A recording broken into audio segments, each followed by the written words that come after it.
Hello everybody, welcome back to my channel. जैसा कि आप सभी को पता है कि रेलवे के द्वारा अभी ग्रुप डी की नई वैकेंसी जारी की गई है, जिसमें आपके लिए साइंस एक इम्पॉर्टेंट पार्ट होने वाला है उस एग्ज़ाम को निकालने के लिए। तो आज से मैं आप लोगों के लिए साइंस के जो फिजिक्स के सेक्शन होंगे उसे मैं कंप्लीट कराने जा रहा हूँ। तो स्टार्ट करते हैं आज के इस इम्पॉर्टेंट सेशन को।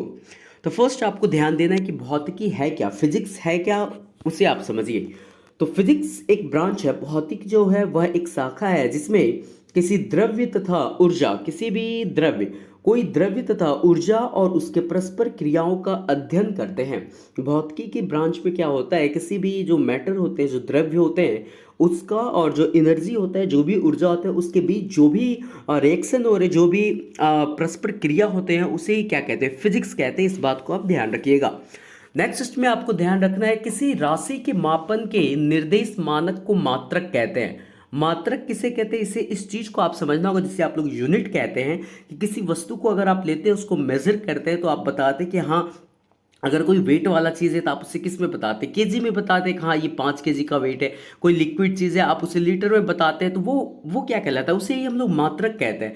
तो कोई राशि अगर है, उसके मापने के निर्देश को ही हम लोग क्या कहते हैं, निर्देश मानक को ही हम लोग मात्रक कहते हैं। अगर आपसे पूछा जाए किसी राशि के मापन के निर्देश मानक को क्या कहते हैं, तो उसे हम लोग मात्रक कहते हैं। अब मात्रक क्या है, मात्रक दो प्रकार के, यहाँ पे जो अब किसी चीज़ को आप मेजर करेंगे उसके लिए दो चीज़ यहाँ पे दिया हुआ है। मात्रक दो प्रकार के बताए गए हैं, एक होता है मूल मात्रक होता है और दूसरा होता है व्युत्पन्न मात्रक। तीन चीजें आपको ध्यान रखना है। भौतिकी क्या है, भौतिकी जिसमें द्रव्य और ऊर्जा के क्रियाओं के बारे में हम लोग पढ़ते हैं, और किसी राशि को मापने के लिए हम लोग मात्रक का प्रयोग करते हैं। और मात्रक दो प्रकार के होते हैं, जिसमें पहला होता है आपका एक मूल मात्रक और दूसरा होता है व्युत्पन्न मात्रक। आगे हम लोग देखेंगे मूल मात्रक क्या है और व्युत्पन्न मात्रक क्या होते हैं। तो एस आई पद्धति में याद रखिएगा, आप मूल मात्रक की संख्या अगर आपसे पूछी जाए तो बताइएगा 7 है। एस आई पद्धति में मूल मात्रक की संख्या कितनी है, तो 7 है। और जो मूल मात्रकों की सहायता से व्यक्त किए जाते हैं उसे हम लोग व्युत्पन्न मात्रक कहते हैं। मात्रक में आपने दो प्रकार का पढ़ा था, एक पढ़े थे मूल मात्रक और दूसरा था व्युत्पन्न मात्रक। तो एस आई पद्धति में मूल मात्रकों की संख्या 7 है, और इन्हीं मूल मात्रकों की हेल्प से, सहायता से हम लोग जो अन्य नए मात्रक निकालेंगे उन्हें हम लोग व्युत्पन्न मात्रक कहेंगे। क्या कहेंगे, उसे हम लोग व्युत्पन्न मात्रक कहते हैं। नेक्स्ट अब ध्यान दीजिए आप लोग कि बहुत ही, अब देखिए मात्रक में मैंने आपको मूल मात्रक 7 बताया, और उनके हेल्प से जो जो कुछ कुछ मात्रक हम लोग निकालेंगे वो क्या होंगे, व्युत्पन्न मात्रक होंगे। तो जो आपका मूल मात्रक है वो क्या क्या, एक बार आप उसे आप समझिए कि मूल मात्रक में आते क्या क्या है। तो एस आई के जो मूल मात्रक है वो पहला तो आपका हो गया लेंथ। क्या हो गया, पहला पहला लेंथ हो गया, जिसे आप किस में मेजर करते हैं, बताइए। किसी भी लेंथ को अगर मापना है तो उसे आप मीटर में मेजर करेंगे, और उसका संकेत क्या होगा, एम होगा। ठीक ऐसे ही दूसरा भौतिकी मात्रक आपका हो गया द्रव्यमान। क्या हो गया, जिसे आप लोग मास कहते हैं, द्रव्यमान। और तो इस मास को मेजर करना है, बताइए इस मास को, द्रव्यमान को मेजर करेंगे तो किस में करेंगे, किसी भी वेट को मेजर करेंगे तो किस में करेंगे, केजी में करेंगे। तो ये क्या हो गया, आपका एक मूल मात्रक हो गया। दूसरा आपका हो गया टाइम, ये भी क्या है, मूल मात्रक है। और टाइम को आप किस में मेजर करेंगे, तो सेकंड में करेंगे। टाइम को किस में मेजर करेंगे, आप सेकंड में करेंगे। ये तीसरा मूल मात्रक है। चौथा मूल मात्रक आपका है ताप, जिसे आप लोग क्या कहते हैं, टेम्परेचर कहते हैं। तो ये टेम्परेचर भी क्या है, एक मूल मात्रक है। और इस टेम्परेचर को आप किस में मेजर करेंगे, तो केल्विन में मेजर करेंगे। टेम्परेचर को किस में मेजर करेंगे, केल्विन में मेजर करेंगे। उसका संकेत के है, ध्यान रखिएगा। आपसे अगर पूछा जाए टेम्परेचर को किस में मेजर करते हैं, तो याद रखिएगा केल्विन में उसको मापते हैं। और नेक्स्ट आपका पांचवा जो है वो है आपका विद्युत धारा। क्या है आपका, विद्युत धारा है, जो करंट होता है आई से, जिसे हम लोग डिनोट करते हैं करंट। इस करंट को मेजर किस में करते हैं, तो आपको पता होना चाहिए, उसको हम लोग एम्पियर में मेजर करते हैं। किस में करते हैं, विद्युत धारा जो होता है उसे हम लोग एम्पियर में मेजर करते हैं। उसका सिंबल ए हो गया। नेक्स्ट है आपका ज्योति तीव्रता। क्या है, ज्योति तीव्रता है, जिसे हम लोग किस में मेजर करेंगे, कैंडला में। ज्योति तीव्रता अगर आपसे पूछा जाए किस में मेजर करेंगे, तो याद रखिएगा ज्योति तीव्रता को हम लोग कैंडला में मेजर करते हैं। किस में करते हैं, ज्योति तीव्रता को कैंडला में। और इसका सिंबल याद रखिएगा, कैंडला का होता है सीडी होता है। क्या होता है, सिंबल सीडी होता है। इंपॉर्टेंट है, ये भी ध्यान रखिएगा कि कैंडला का सिंबल सीडी होता है। अगर ज्योति तीव्रता पूछा जाए इसका मूल मात्रक क्या है, तो कैंडला याद रखिएगा। नेक्स्ट आपका सेवेंथ जो है वो है पदार्थ। जो भी पदार्थ है उसका परिमाण, पदार्थ का क्या है, याद रखिएगा, जो भी पदार्थ है उसका परिमाण जो है वो इसका सेवेंथ मूल मात्रक है। क्या है, परिमाण। और इस परिमाण को हम लोग मेजर करेंगे किसमें, तो ध्यान रखिएगा, इसको हम लोग मेजर करेंगे मोल में। किसमें मेजर करेंगे, मोल में करेंगे। तो ये आपके 7 जो है भौतिक राशि थे। पहला क्या था, लंबाई था। दूसरा द्रव्यमान है। तीसरा समय है। चौथा ताप है। पांचवा विद्युत धारा है। छठा आपका ज्योति तीव्रता है। और सातवां क्या है, पदार्थ का परिमाण है। इतनी चीजें आपको याद रहेगी। काफी इजी है, आप इसे आराम से समझिए, फिजिक्स से इसको समझ के ही पढ़ते जाइए, आपको चीजें याद रहेगी। नेक्स्ट स्लाइड में मैं आपको बताने जा रहा हूं क्या, अब कुछ अन्य मात्रक आप याद रखिए जिसे हम लोग मूल मात्रक कहते हैं। एस आई के हम लोग क्या कहते हैं, उसे संपूरक मूल मात्रक कहते हैं। क्या कहते हैं उसे? अब संपूरक मूल मात्रक में आपका पहला आता है क्या, तो फर्स्ट याद रखिएगा, पहला आपका आएगा समतल कोण। क्या आएगा? कैसा कोण? तो समतल कोण। और इस समतल कोण को हम लोग किस में मेजर करेंगे, तो ध्यान रखिएगा, इसे हम लोग मेजर करेंगे रेडियन में। किस में मेजर करेंगे? रेडियन में। ध्यान रखिएगा, समतल कोण को किस में मेजर करेंगे? रेडियन में। और ठीक वैसे ही एक कोण आएगा जिसे हम लोग कहेंगे घन कोण। क्या कहेंगे? एक तो हो गया समतल कोण और दूसरा कोण हो गया घन कोण। और इस घन को हम लोग मेजर करेंगे किस में, तो इसको हम लोग मेजर करेंगे स्टेरेडियन में। किस में करेंगे? स्टेरेडियन में। इस चीज को आप ध्यान रखिएगा कि जो एस आई के संपूरक मूल मात्रक हैं वो दो हैं, एक होता है समतल कोण और दूसरा होता है घन कोण। समतल कोण को हम लोग मेजर करेंगे रेडियन में और घन कोण को हम लोग मेजर करेंगे किसमें? स्टेरेडियन में। और स्टेरेडियन का अगर आपसे सिंपल सिर्फ पूछ लिया जाए सिंबल क्या होगा, तो एस आर बताइएगा। और रेडियन का सिंबल अगर पूछ लिया जाए तो आप आर ए डी बताइएगा। क्या बताइएगा? आर ए डी बताइएगा। ठीक वैसे ही कुछ, अब आपको क्या मैं बता रहा हूं, कुछ पुराने मात्रक को समझिए और उसके नए संकेत में क्या दिए गए नाम, उस चीज को एक बार समझ लीजिए कि कुछ पुराने मात्रक कैसे कैसे थे। तो जैसे आपको पता है कि ताप क्या था, ताप के बारे में भी मैंने बताया था, यह एक भौतिक राशि था। जो मूल मात्रक की संख्या 7 थी उसमें एक ताप भी था। तो ताप को पहले क्या किया, जो पुराना इसका मात्रक था इसे हम लोग मेजर करते थे किस में, तो इसको हम लोग मेजर करते थे डिग्री सेंटीग्रेड में। किस में मेजर करते थे? डिग्री सेंटीग्रेड, याद रखिएगा। और इसका जो नया नाम बन के आएगा वो आपका होगा डिग्री सेल्सियस। क्या होगा? डिग्री सेल्सियस होगा। सिंबल दोनों का सेम है, डिग्री सी लिखना है, डिग्री सी। लेकिन याद रखिएगा पहले इसको सेंटीग्रेड कहा जा रहा था, अब इसे सेल्सियस कहा जा रहा है। क्या कहा जा रहा है? सेल्सियस कहा जा रहा है। ये भी क्या है, एसआई के कुछ पुराने मात्रक हैं और उसका पुराना संकेत और नया संकेत आप याद रखिए। सेकंड आपका आता है, एक वर्ड आता है जिसे हम लोग कहते हैं आवृत्ति। क्या होता है? एक वर्ड है जिसे हम लोग क्या कहते हैं? आवृत्ति। इस आवृत्ति को हम लोग पहले जो पुराने मात्रक थे इसका आवृत्ति को हम लोग कहते थे सीपीएस। क्या कहते थे? सीपीएस कहते थे, जिसे हम लोग कहते थे कंपन प्रति सेकंड। क्या कहते थे? जो वाइब्रेशन होता था सीपीएस में इसको मेजर करते थे, आवृत्ति को कंपन प्रति सेकंड इसका पुराना नाम था, पुराना मात्रक था। और इसका नया मात्रक अगर आपसे पूछा जाए आवृत्ति का, तो इसे हम देख हर्ट्ज कहते हैं। क्या कहते हैं? हर्ट्ज कहते हैं। और इसका सिंबल हो जाएगा एच जेड। इस चीज को भी आप ध्यान रखिएगा। आवृत्ति का क्या हो गया? पुराना मात्रक सीपीएस, जिसे हम लोग कंपन प्रति सेकंड कहते हैं। और इसका नया मात्रक क्या है? हर्ट्ज है, जिसे हम लोग एच जेड कहते हैं। ठीक है।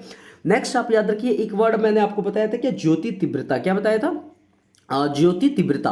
तो इस ज्योति तीव्रता का आप याद रखिएगा, इसका जो पुराना मात्रक था इसे हम लोग कैंडल शक्ति कहते थे। क्या कहते थे? सीपी, जिसे हम लोग कैंडल शक्ति कहते थे। और इसका जो नया मात्रक बन के आया है उसे हम लोग कैंडला कहते हैं, जिसे हम लोग सीडी कहते हैं।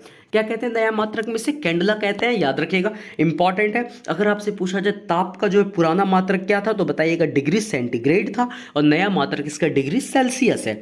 आवृत्ति का पुराना मात्रक क्या था? कंपन प्रति सेकंड, सीपीएस था। और इसका नया मात्रक क्या है? हर्ट्ज है, जिसे एचजेड से डिनोट करते हैं। ज्योति तीव्रता का पुराना मात्रक क्या है? तो कैंडल शक्ति है, जिसे हम लोग सीपी से डिनोट करते थे। वहीं इसका नया संकेत क्या है? कैंडला है, जिसे हम लोग सीडी से डिनोट कर रहे हैं। इतनी बातें आपको ध्यान रखना है मात्रक के बारे में। नेक्स्ट अब हम लोग पढ़ते हैं क्या है, तो बहुत ही लंबी दूरियों को मापने के लिए प्रकाश वर्ष का प्रयोग किया जाता है। अगर बहुत ही ज़्यादा लंबी दूरी है तो उसे मेजर करना है, तो उसके लिए आपको किसका उपयोग करना पड़ेगा?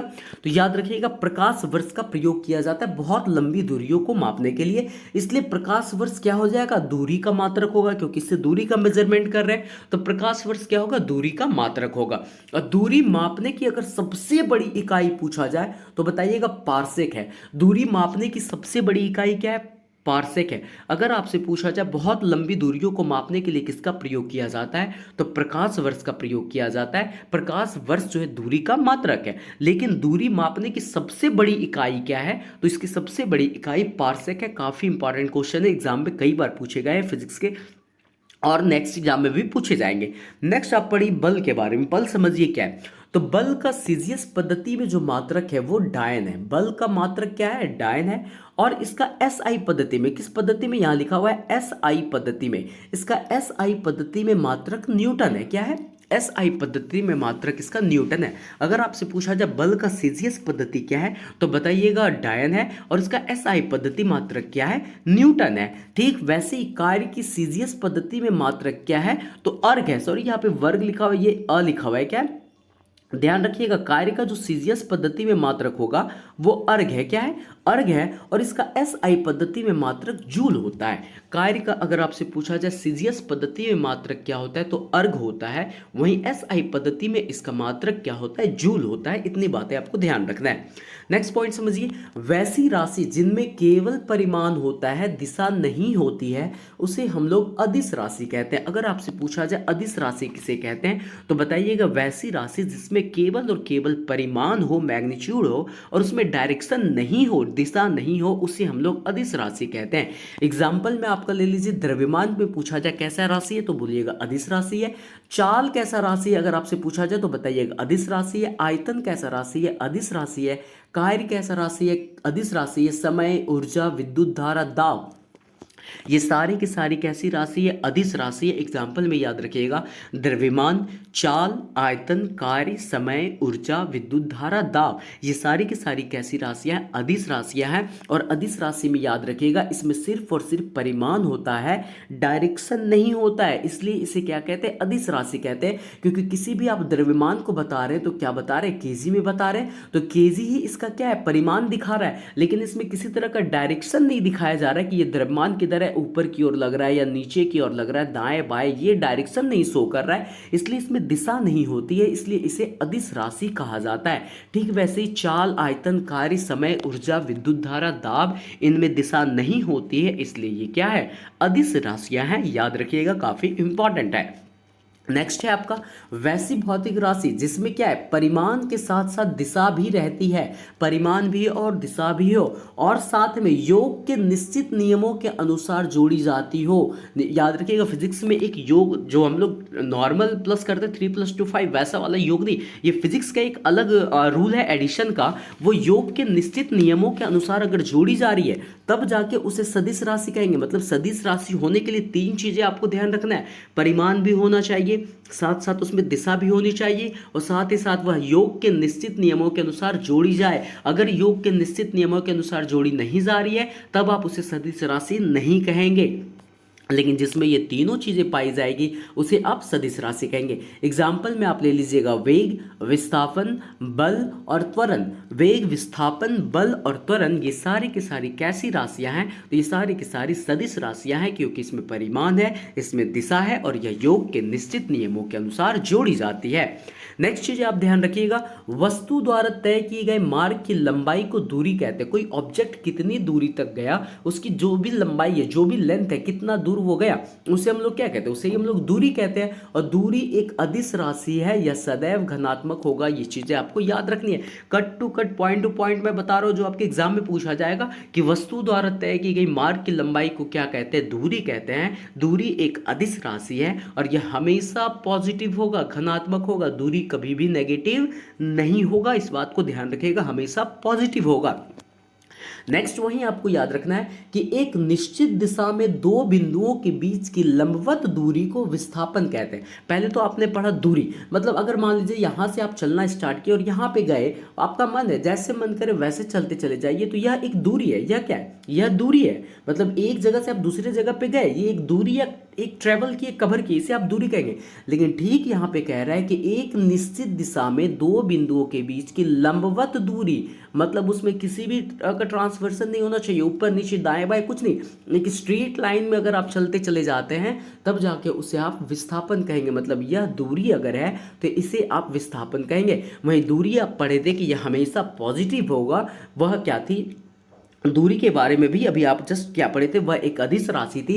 लेकिन यह विस्थापन क्या है? एक सदिश राशि है, और इसका एस आई मात्रक क्या है? मीटर है। एस आई मात्रक क्या है? मीटर है, और यह सदिश राशि है। विस्थापन के बारे में याद रखिएगा, दूरी अदिश राशि थी, विस्थापन कैसी है? सदिश राशि है। दूरी क्या थी? सिर्फ और सिर्फ पॉजिटिव थी। लेकिन विस्थापन ध्यान रखिएगा, यह धनात्मक, ऋणात्मक और शून्य भी हो सकता है, या पॉजिटिव भी हो सकता है, नेगेटिव भी हो सकता है, जीरो भी हो सकता है। क्या चीज? विस्थापन। काफी इंपॉर्टेंट सेशन है, ध्यान से इस चीज को देखिए, समझते जाइए, चीजें आसान है। अगर आपसे पूछा जाए क्या विस्थापन पॉजिटिव नेगेटिव जीरो हो सकता है, तो आप बताइएगा जरूर होगा, लेकिन दूरी वही सिर्फ और सिर्फ पॉजिटिव होगा। नेक्स्ट पॉइंट आप ध्यान रखिए, किसी वस्तु द्वारा प्रति सेकंड तय की गई दूरी को ही क्या कहते हैं, चाल कहते हैं। चाल किसे कहते हैं, ध्यान रखिए। तो कोई वस्तु जो है, कोई वस्तु के बारे में समझिए, कोई वस्तु जो है एक सेकंड में कितना दूरी कवर कर लिया, इसे ही हम लोग क्या कहते हैं, चाल कहते हैं। क्या कहते हैं इसे हम लोग, चाल कहते हैं। यह एक अदिश राशि है और इसका मात्रक मीटर पर सेकंड है। इसका मात्रक क्या है, ध्यान रखिए, मीटर पर सेकंड होता है। यह एक अदिश राशि, इसलिए चाल बराबर क्या होगा, दूरी बटा समय होगा, क्योंकि एक सेकंड, एक यूनिट, याद रखिए एक चीज, हमेशा फिजिक्स में हमेशा हम लोग यूनिट की बात करते हैं। एक यूनिट वैल्यू का मान हम लोग निकालते हैं, उसी के बेसिस पे फिजिक्स चल रहा है। उसके बाद सारी बड़ी बड़ी यूनिट को हम लोग एक यूनिट के हेल्प से निकाल लेते हैं। इसलिए चाल अगर पूछा जाए क्या होता है, तो चाल बराबर आप बताइएगा दूरी बटा समय होता है, क्योंकि हम लोग एक सेकंड में कितनी दूरी कवर कर रहे हैं वही तो चाल है। वो क्या है, उसे हम लोग चाल कहते हैं। यह एक अदिश राशि है, इसका SI मात्रक क्या है, तो इसे हम लोग मीटर पर सेकंड में मेजर करते हैं। नेक्स्ट आप ध्यान रखिए, किसी वस्तु के विस्थापन की दर को या एक निश्चित दिशा में प्रति सेकंड वस्तु की दर द्वारा तय की गई दूरी को क्या कहते हैं, तो उसे हम लोग वेग कहते हैं। उसे हम लोग क्या कहते हैं, ध्यान रखिएगा, वह वेग कहलाता है। पहले आप पढ़े थे चाल, जैसे आप दूरी पढ़ रहे थे, किसी भी दिशा में जाके आप कवर कर रहे थे दूरी, वो कहला रहा था पॉजिटिव था। ठीक वैसे ही आप विस्थापन पढ़े, एक सीधी रेखा में ट्रेवल कर रहा था तो वो विस्थापन था। ठीक ऐसे यहाँ पे चाल क्या था, किसी भी डायरेक्शन में आप चलते चले जाइए, वह एक चाल था। लेकिन एक आप किसी एक खास दिशा में चलते चले जा रहे हैं, स्ट्रेट निश्चित दिशा में चलते चले जा रहे हैं, तो वो क्या कहलाएगा, वेग कहलाएगा। सिंपल सा डिफरेंस है बस, और कुछ नहीं है। इसे हम लोग क्या कहेंगे, वेग कहेंगे। लेकिन याद रखिएगा वेग कैसी राशि है, तो वेग हमेशा याद रखिएगा, वेग एक सदिश राशि है। वेग क्या है, तो वेग एक सदिश राशि है। वहीं अब चाल क्या थी, तो चाल एक अदिश राशि थी। अदिश राशि क्यों थी, क्योंकि उसमें परिमाण तो था लेकिन उसका डायरेक्शन फिक्स नहीं था। लेकिन वेग क्या है, इसमें परिमाण भी है और इसका डायरेक्शन भी फिक्स है कि यह एक स्ट्रेट लाइन में जा रहा है, इसलिए यह एक सदिश राशि है और इसका SI मात्र क्या है, मीटर पर सेकंड है। इस बात को आप ध्यान रखिएगा। उम्मीद करते इतनी चीजें आपको समझ में आ रही होगी। नेक्स्ट क्या है, नेक्स्ट आपको समझना है, किसी वस्तु के वेग में परिवर्तन की दर को त्वरण कहते हैं। अब बहुत ही आसान है। कोई वस्तु अगर मान लीजिए अगर 5 मीटर पर सेकंड की स्पीड से चल रहा है, कितने की स्पीड से चल रहा है, 5 मीटर पर सेकंड की स्पीड से चल रहा है, और यह अपना गति चेंज कर लिया, अपना वेग में परिवर्तन कर दिया, अब यह 7 मीटर पर सेकंड की स्पीड से चलना स्टार्ट कर दिया, तो इस परिवर्तन की दर को ही हम लोग क्या कहते हैं, त्वरण कहते हैं। अब फिर से यहाँ रेट की बात आया, मतलब एक सेकंड में वो कितना चेंज हो रहा है। मान लीजिए यहाँ पे 2 मीटर प्रति सेकंड की स्पीड से बढ़ गया, तो इसे हम लोग क्या कहेंगे, इसे हम लोग त्वरण कहेंगे। इसके वेग में परिवर्तन की दर को ही क्या कहते हैं, त्वरण कहते हैं। और यह क्या है, यह एक सदिश राशि है और इसका SI मात्रक याद रखिएगा क्या होता है, मीटर पर सेकंड स्क्वायर होता है। क्या होता है इसका SI मात्रक, मीटर पर सेकंड स्क्वायर होता है। किसका, त्वरण का। याद रखिएगा त्वरण का SI मात्रक मीटर पर सेकंड स्क्वायर होता है। यह समय के साथ वेग अगर घटता है, अगर समय चल रहा है, यहाँ पे तो वेग बढ़ गया था, 5 मीटर पर सेकंड से 7 मीटर हो गया था, लेकिन वहीं अगर अगले पल 7 मीटर पर सेकंड से इसका वेग घटा के 5 मीटर पर सेकंड कर दिया जाए, तो अगर वेग इसका घट गया, समय के साथ अगर वेग घटता है, क्या होता है, वेग अगर घटता है तब त्वरण क्या होगा, ऋणात्मक हो जाएगा और इसे हम लोग मंदन कहते हैं। जो ऋणात्मक त्वरण होते हैं उसे ही हम लोग क्या कहते हैं, मंदन कहते हैं, डिसलेरेशन कहते हैं। इस बात को आप ध्यान रखिएगा। तो अगर आपसे पूछा जाए ऋणात्मक त्वरण को क्या कहते हैं, तो उसे हम लोग मंदन कहेंगे। नेक्स्ट आपको ध्यान रखना है, जब कोई पिंड ऐसे नियत त्वरण के अंतर्गत गति करता है जिसकी दिशा पिंड के वेग की दिशा से भिन्न होती है, तो पिंड के वेग का परिमाण एवं दिशा दोनों समय के साथ बदलते रहते हैं। इसके कारण पिंड एक समतल में वक्र पथ प्रगति करता है। इस गति को प्रक्षेप गति कहते हैं। प्रक्षेप गति किसे कहते हैं, इस बात को आप समझ रहे हैं क्या। प्रक्षेप गति यहां से समझिए क्या, प्रोजेक्शन मोशन क्या है, क्या कह रहा है, जब कोई पिंड, कोई वस्तु एक नियत त्वरण के अंतर्गत गति कर रहा है, उसका एक्सेलरेशन फिक्स है, त्वरण फिक्स है, और जिसका दिशा जो है पिंड के वेग की दिशा से भिन्न होते जा रहा है, उसका डायरेक्शन जो है अलग है। ये त्वरण का डायरेक्शन किधर है, अलग है। मान लीजिए पिंड आगे की ओर ट्रेवल कर रहा है और इसका त्वरण जो है किसी और डायरेक्शन में लग रहा है। अगर ऐसा सिचुएशन बन रहा है, दिशा जो है पिंड के वेग की दिशा से भिन्न हो रही है, तो पिंड के वेग का परिमाण, जो वेग इसका, इसके अंदर जो भी गति है, जो वेग है, परिमाण एवं दिशा दोनों समय के साथ बदल रहा है। दोनों क्या होगा, समय के साथ बदलते रहते हैं। इसके कारण पिंड जो एक समतल वक्र पथ प्रगति करता है। क्या करता है? वो एक समतल, एक स्ट्रेट डायरेक्शन में वो चलता चला जाता है। इसी गति को ही प्रक्षेप गति कहते हैं। समतल वक्र के रूप में जाता है, मतलब इसका डायरेक्शन, अब समझिए इस चीज को, कोई ऑब्जेक्ट यहाँ पे है, ठीक है, इसका त्वरण इस दिशा की ओर लग रहा है और इसका गति इस ओर जा रहा है, तो इसका जो मोशन होगा किस वे में जाएगा? बताइए। इसका मोशन इस तरह से कुछ जाएगा, क्योंकि इसका गति इस ओर चलता जा रहा है, वेग इस ओर जा रहा है, त्वरण इस ओर जा रहा है, इसलिए इसका जो वेग, जो इसका डायरेक्शन होगा जाने का, वो इस तरह से चला जाएगा, जो परवलयाकार में होता है। और इसे ही हम लोग क्या कहते हैं? प्रक्षेप गति कहते हैं। इस गति को हम लोग क्या कहते हैं? प्रक्षेप गति कहते हैं, जिसे आप लोग प्रोजेक्टाइल मोशन कहते हैं।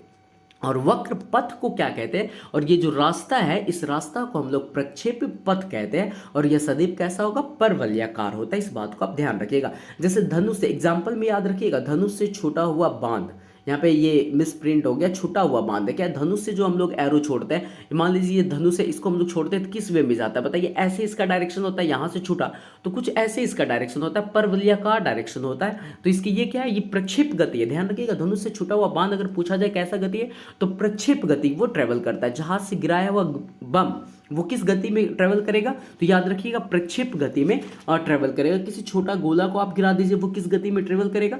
प्रक्षेप गति में ट्रेवल करेगा। ये सारे के सारे कैसे होते हैं? परवलयाकार होते हैं। और यह सभी प्रक्षेप गति के उदाहरण है। इस चीज को आप ध्यान रखिएगा।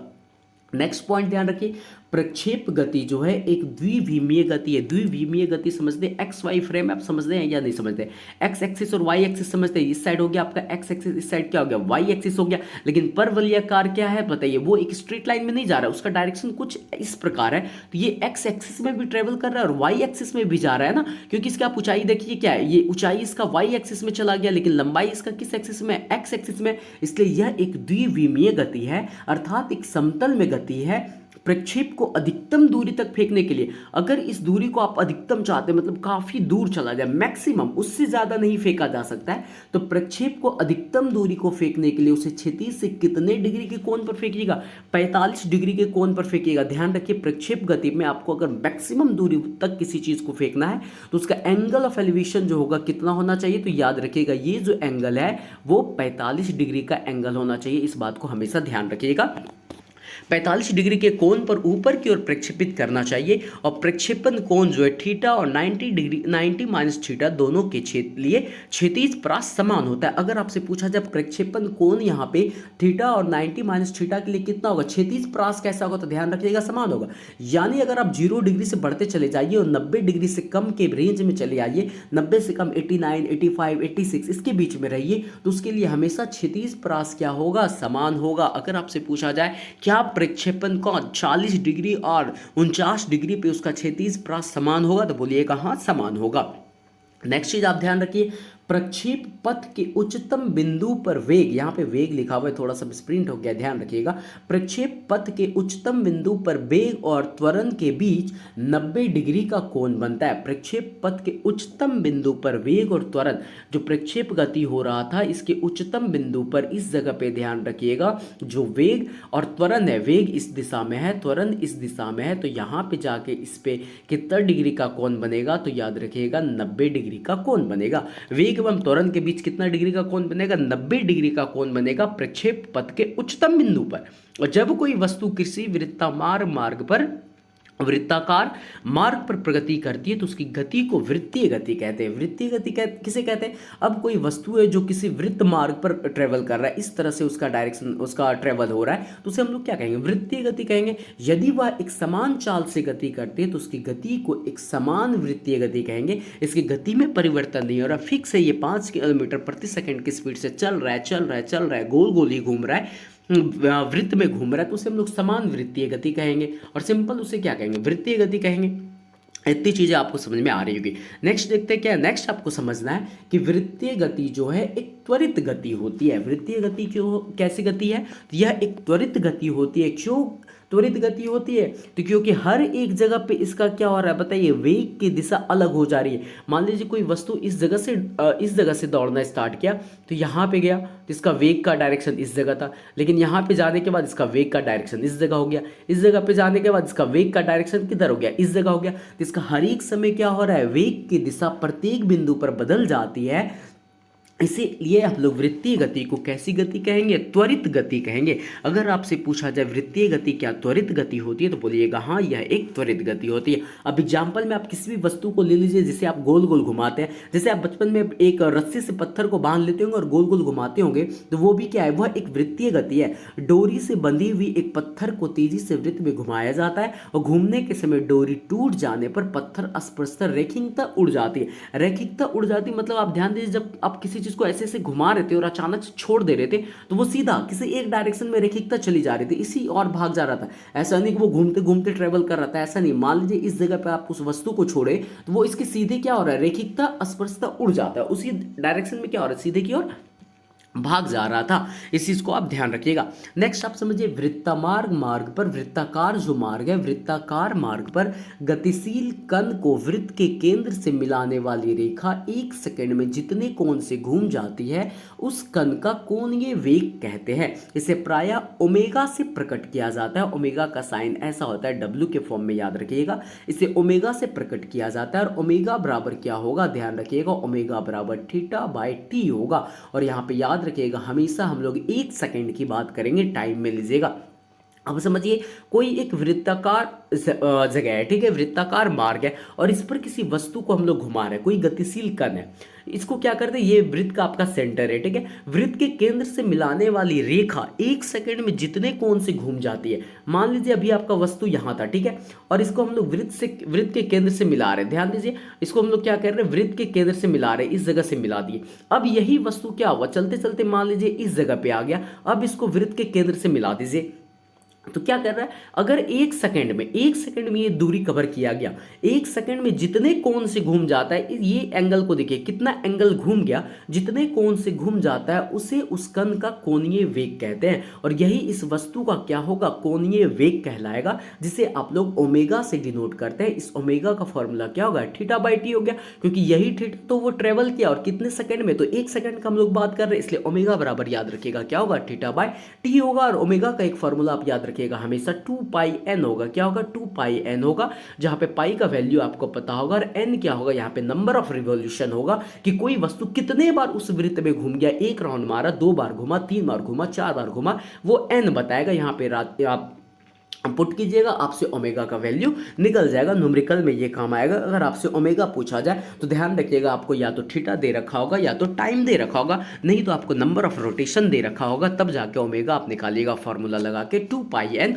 और पाई का वैल्यू 22/7 आप रखिएगा। नेक्स्ट चीज आप समझिए, नेक्स्ट आपको ध्यान देना है यहाँ पे ओमेगा क्या थी? यदि कोई कण, यहाँ पे क्या है? यदि कोई कण किसी वृत्तामार्ग पर चल रही है तो उसे समय, उसकी रेखीय चाल v बराबर 2 पाई आर एन होगा। उसकी रेखीय चाल क्या होगा? तो रेखीय चाल याद रखिएगा, इसका फॉर्मूला v बराबर क्या होगा? 2 पाई आर एन होगा उसका रेखीय चाल। रेखीय चाल बराबर फॉर्मूला आपसे पूछा जाता है एग्जाम में, तो रेखीय चाल बराबर याद रखिएगा होता है कोणीय चाल गुना त्रिज्या।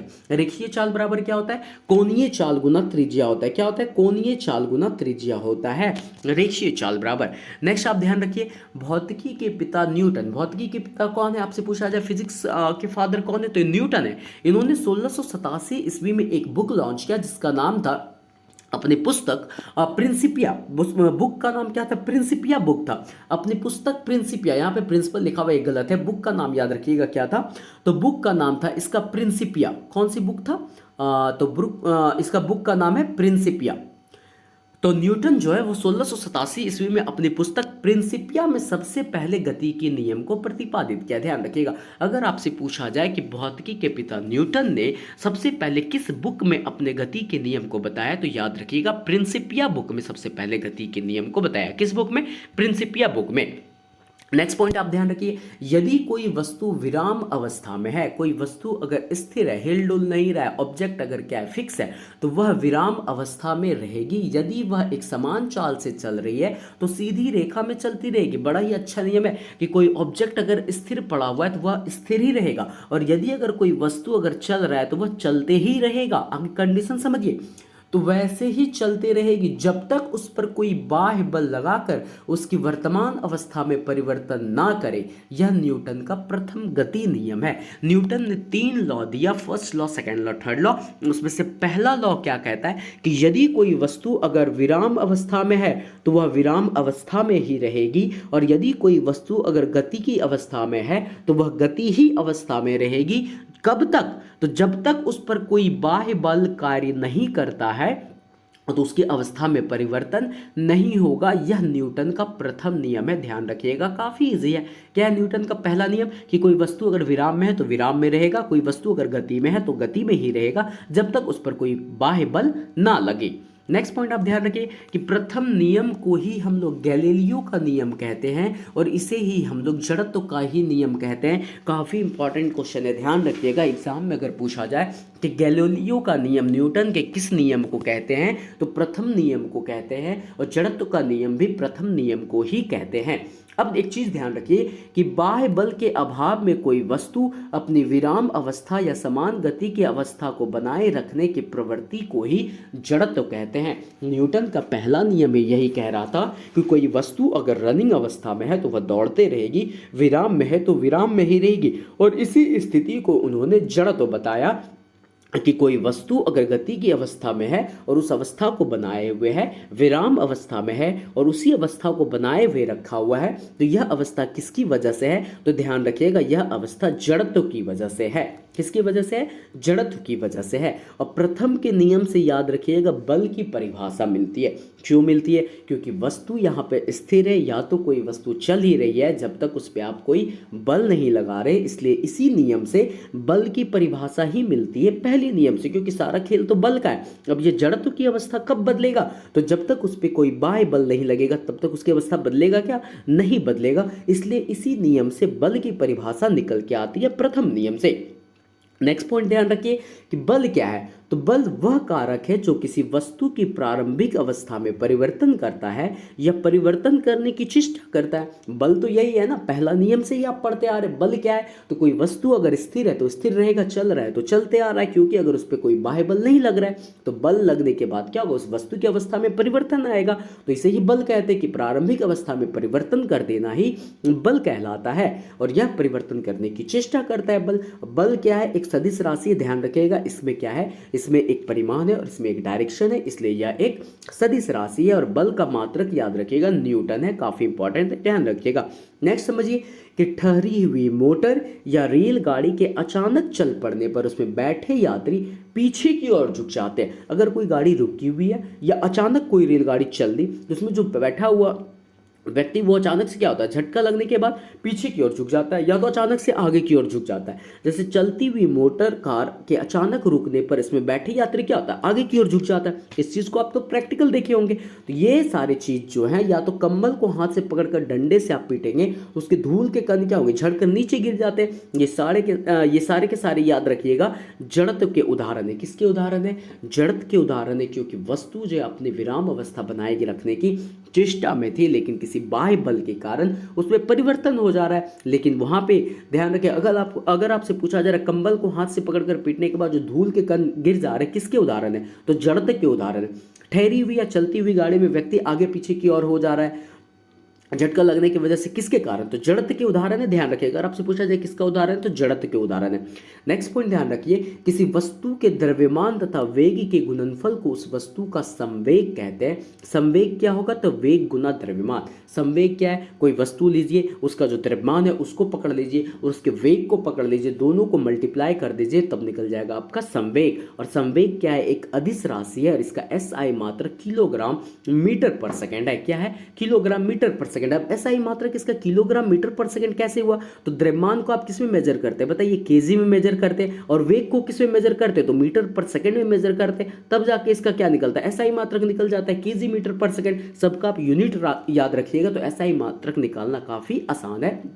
वो भी मैं एक वीडियो में बता दूंगा। लेकिन ध्यान रखिएगा यहाँ पे संवेग क्या है, कोई वस्तु का द्रव्यमान लीजिए, उसकी स्पीड को लीजिए, वेग को लीजिए, दोनों को गुना कर दीजिए तो आपका संवेग निकल जाता है, उस वस्तु का संवेग निकल जाता है। इसका एसआई मात्रक किलोग्राम मीटर पर सेकेंड है। नेक्स्ट आप समझिए, नेक्स्ट समझिए, किसी वस्तु के संवेग में परिवर्तन की दर उस वस्तु पर आरोपित बल के समानुपाती है। अब संवेग क्या है, संवेग के परिवर्तन की दर मतलब पहले संवेग मान लीजिए कुछ और आ रहा था, 5 आ रहा था, अब मान लीजिए उसका संवेग 7 हो गया, इसमें जो परिवर्तन हुआ उसके परिवर्तन कैसे हुआ, 2 यूनिट का यहाँ परिवर्तन हुआ, किसकी वजह से हुआ, तो बल की वजह से, क्योंकि इसमें जैसे ही फोर्स ज्यादा लगा, बल ज्यादा लगा, तब तो जाके इसका संवेग बढ़ गया, 5 से 7 हो गया। इसलिए ये क्या है, बल लगने के बाद ही इसका संवेग बढ़ रहा है, इसलिए बल की क्या है, ये संवेग जो है समानुपाती है, डायरेक्टली प्रोपोर्शनल है। संवेग के परिवर्तन की दर जो है उस पर लगने वाले बल के समानुपाती है। वह संवेग परिवर्तन बल की दिशा में होता है। किस दिशा में होगा, जिस डायरेक्शन में बल लगेगा उधर ही उसका संवेग परिवर्तन होगा। और यह न्यूटन का द्वितीय गति नियम है। न्यूटन का द्वितीय गति नियम क्या है, तो किसी वस्तु के संवेग में परिवर्तन की दर उस वस्तु पर आरोपित बल के समानुपाती होता है, वह संवेग परिवर्तन बल की दिशा में होता है। यह न्यूटन की द्वितीय गति का नियम है। क्या कि जब किसी वस्तु पे आप अगर फोर्स लगा रहे, बल लगा रहे, तो उसके संवेग में परिवर्तन हो जा रहा है, यह क्या है, और यह परिवर्तन जो बल के समानुपाती हो रहा है, क्योंकि जैसे बल लग रहा है तब जाके ना उसका संवेग चेंज हो रहा है, तो बल की क्या है, डायरेक्टली प्रोपोर्शनल है। यह न्यूटन का क्या है, दूसरा नियम है। और संवेग परिवर्तन याद रखिएगा हमेशा बल की दिशा में होगा। न्यूटन के गति के दूसरे नियम से बल का व्यंजक प्राप्त होता है। पहले नियम से बल का परिभाषा मिल रहा था, लेकिन दूसरे नियम से बल का क्या मिलेगा, बल का व्यंजक प्राप्त होता है। इस चीज को आप ध्यान रखिएगा। और यहीं से फॉर्मूला निकल के आएगा आपका, फोर्स बराबर एफ बराबर क्या, एम ए। एफ बराबर एम ए प्रथम नियम, ये एफ बराबर प्रथम नियम, ये पहला नियम है, ये दूसरे नियम का ही अंग है। क्योंकि जनरली आप लोग यहाँ बल के बारे में कहाँ पे पढ़ रहे हैं, दूसरे नियम में पढ़ रहे हैं। सिंपल पहला नियम तो रेस्ट और मोशन की अवस्था में था, उसके बारे में बताया गया था कि बल लगेगा तब जाके वो परिवर्तन चेंज करेगा। लेकिन दूसरे नियम में एग्जैक्टली यहाँ पे बताया जा रहा है किसी वस्तु में अगर संवेग के परिवर्तन की दर किसके अनुपाती है, बल के अनुपाती है। तो यहाँ एफ बराबर एम ए याद रखिएगा, यह दूसरा नियम का अंग है। ये जो फोर्स हम लोग लगा रहे हैं, एफ बराबर M A mass into acceleration, ये क्या है, दूसरे नियम का अंग है, क्योंकि ये फोर्स जो है दूसरे नियम से निकल के आ रहा है। नेक्स्ट चीज आप ध्यान रखिए क्या है कि प्रतिक्रिया के बराबर परंतु विपरीत दिशा में प्रतिक्रिया होती है, यह न्यूटन की गति का तीसरा नियम है। काफी इजी है। क्या कह रहा है कि to each and the every action there is equal and opposite reaction, कि आप अगर कोई क्रिया कर रहे हैं तो उसकी विपरीत एक प्रतिक्रिया आपको मिलेगी, उसकी विपरीत दिशा में। मान लीजिए कोई दीवाल है, इस दीवाल पे कोई व्यक्ति है और ये व्यक्ति क्या कर रहा है, इस दीवाल पे अगर फोर्स लगा रहा है, तो मान लीजिए अगर ये 5 केजी का फोर्स इस पे लगा रहा है, 5 न्यूटन का फोर्स इस पे लगा रहा है, तो ये दीवाल भी इस पे क्या कर रहा है, 5 न्यूटन का फोर्स इस पे भी लगा रहा है। यही तो तीसरा नियम है कि कोई वस्तु अगर किसी दूसरे वस्तु पर जितना बल लगा रहा है, ठीक उतना ही बल उस वस्तु के द्वारा उस व्यक्ति पे लगाया जाएगा।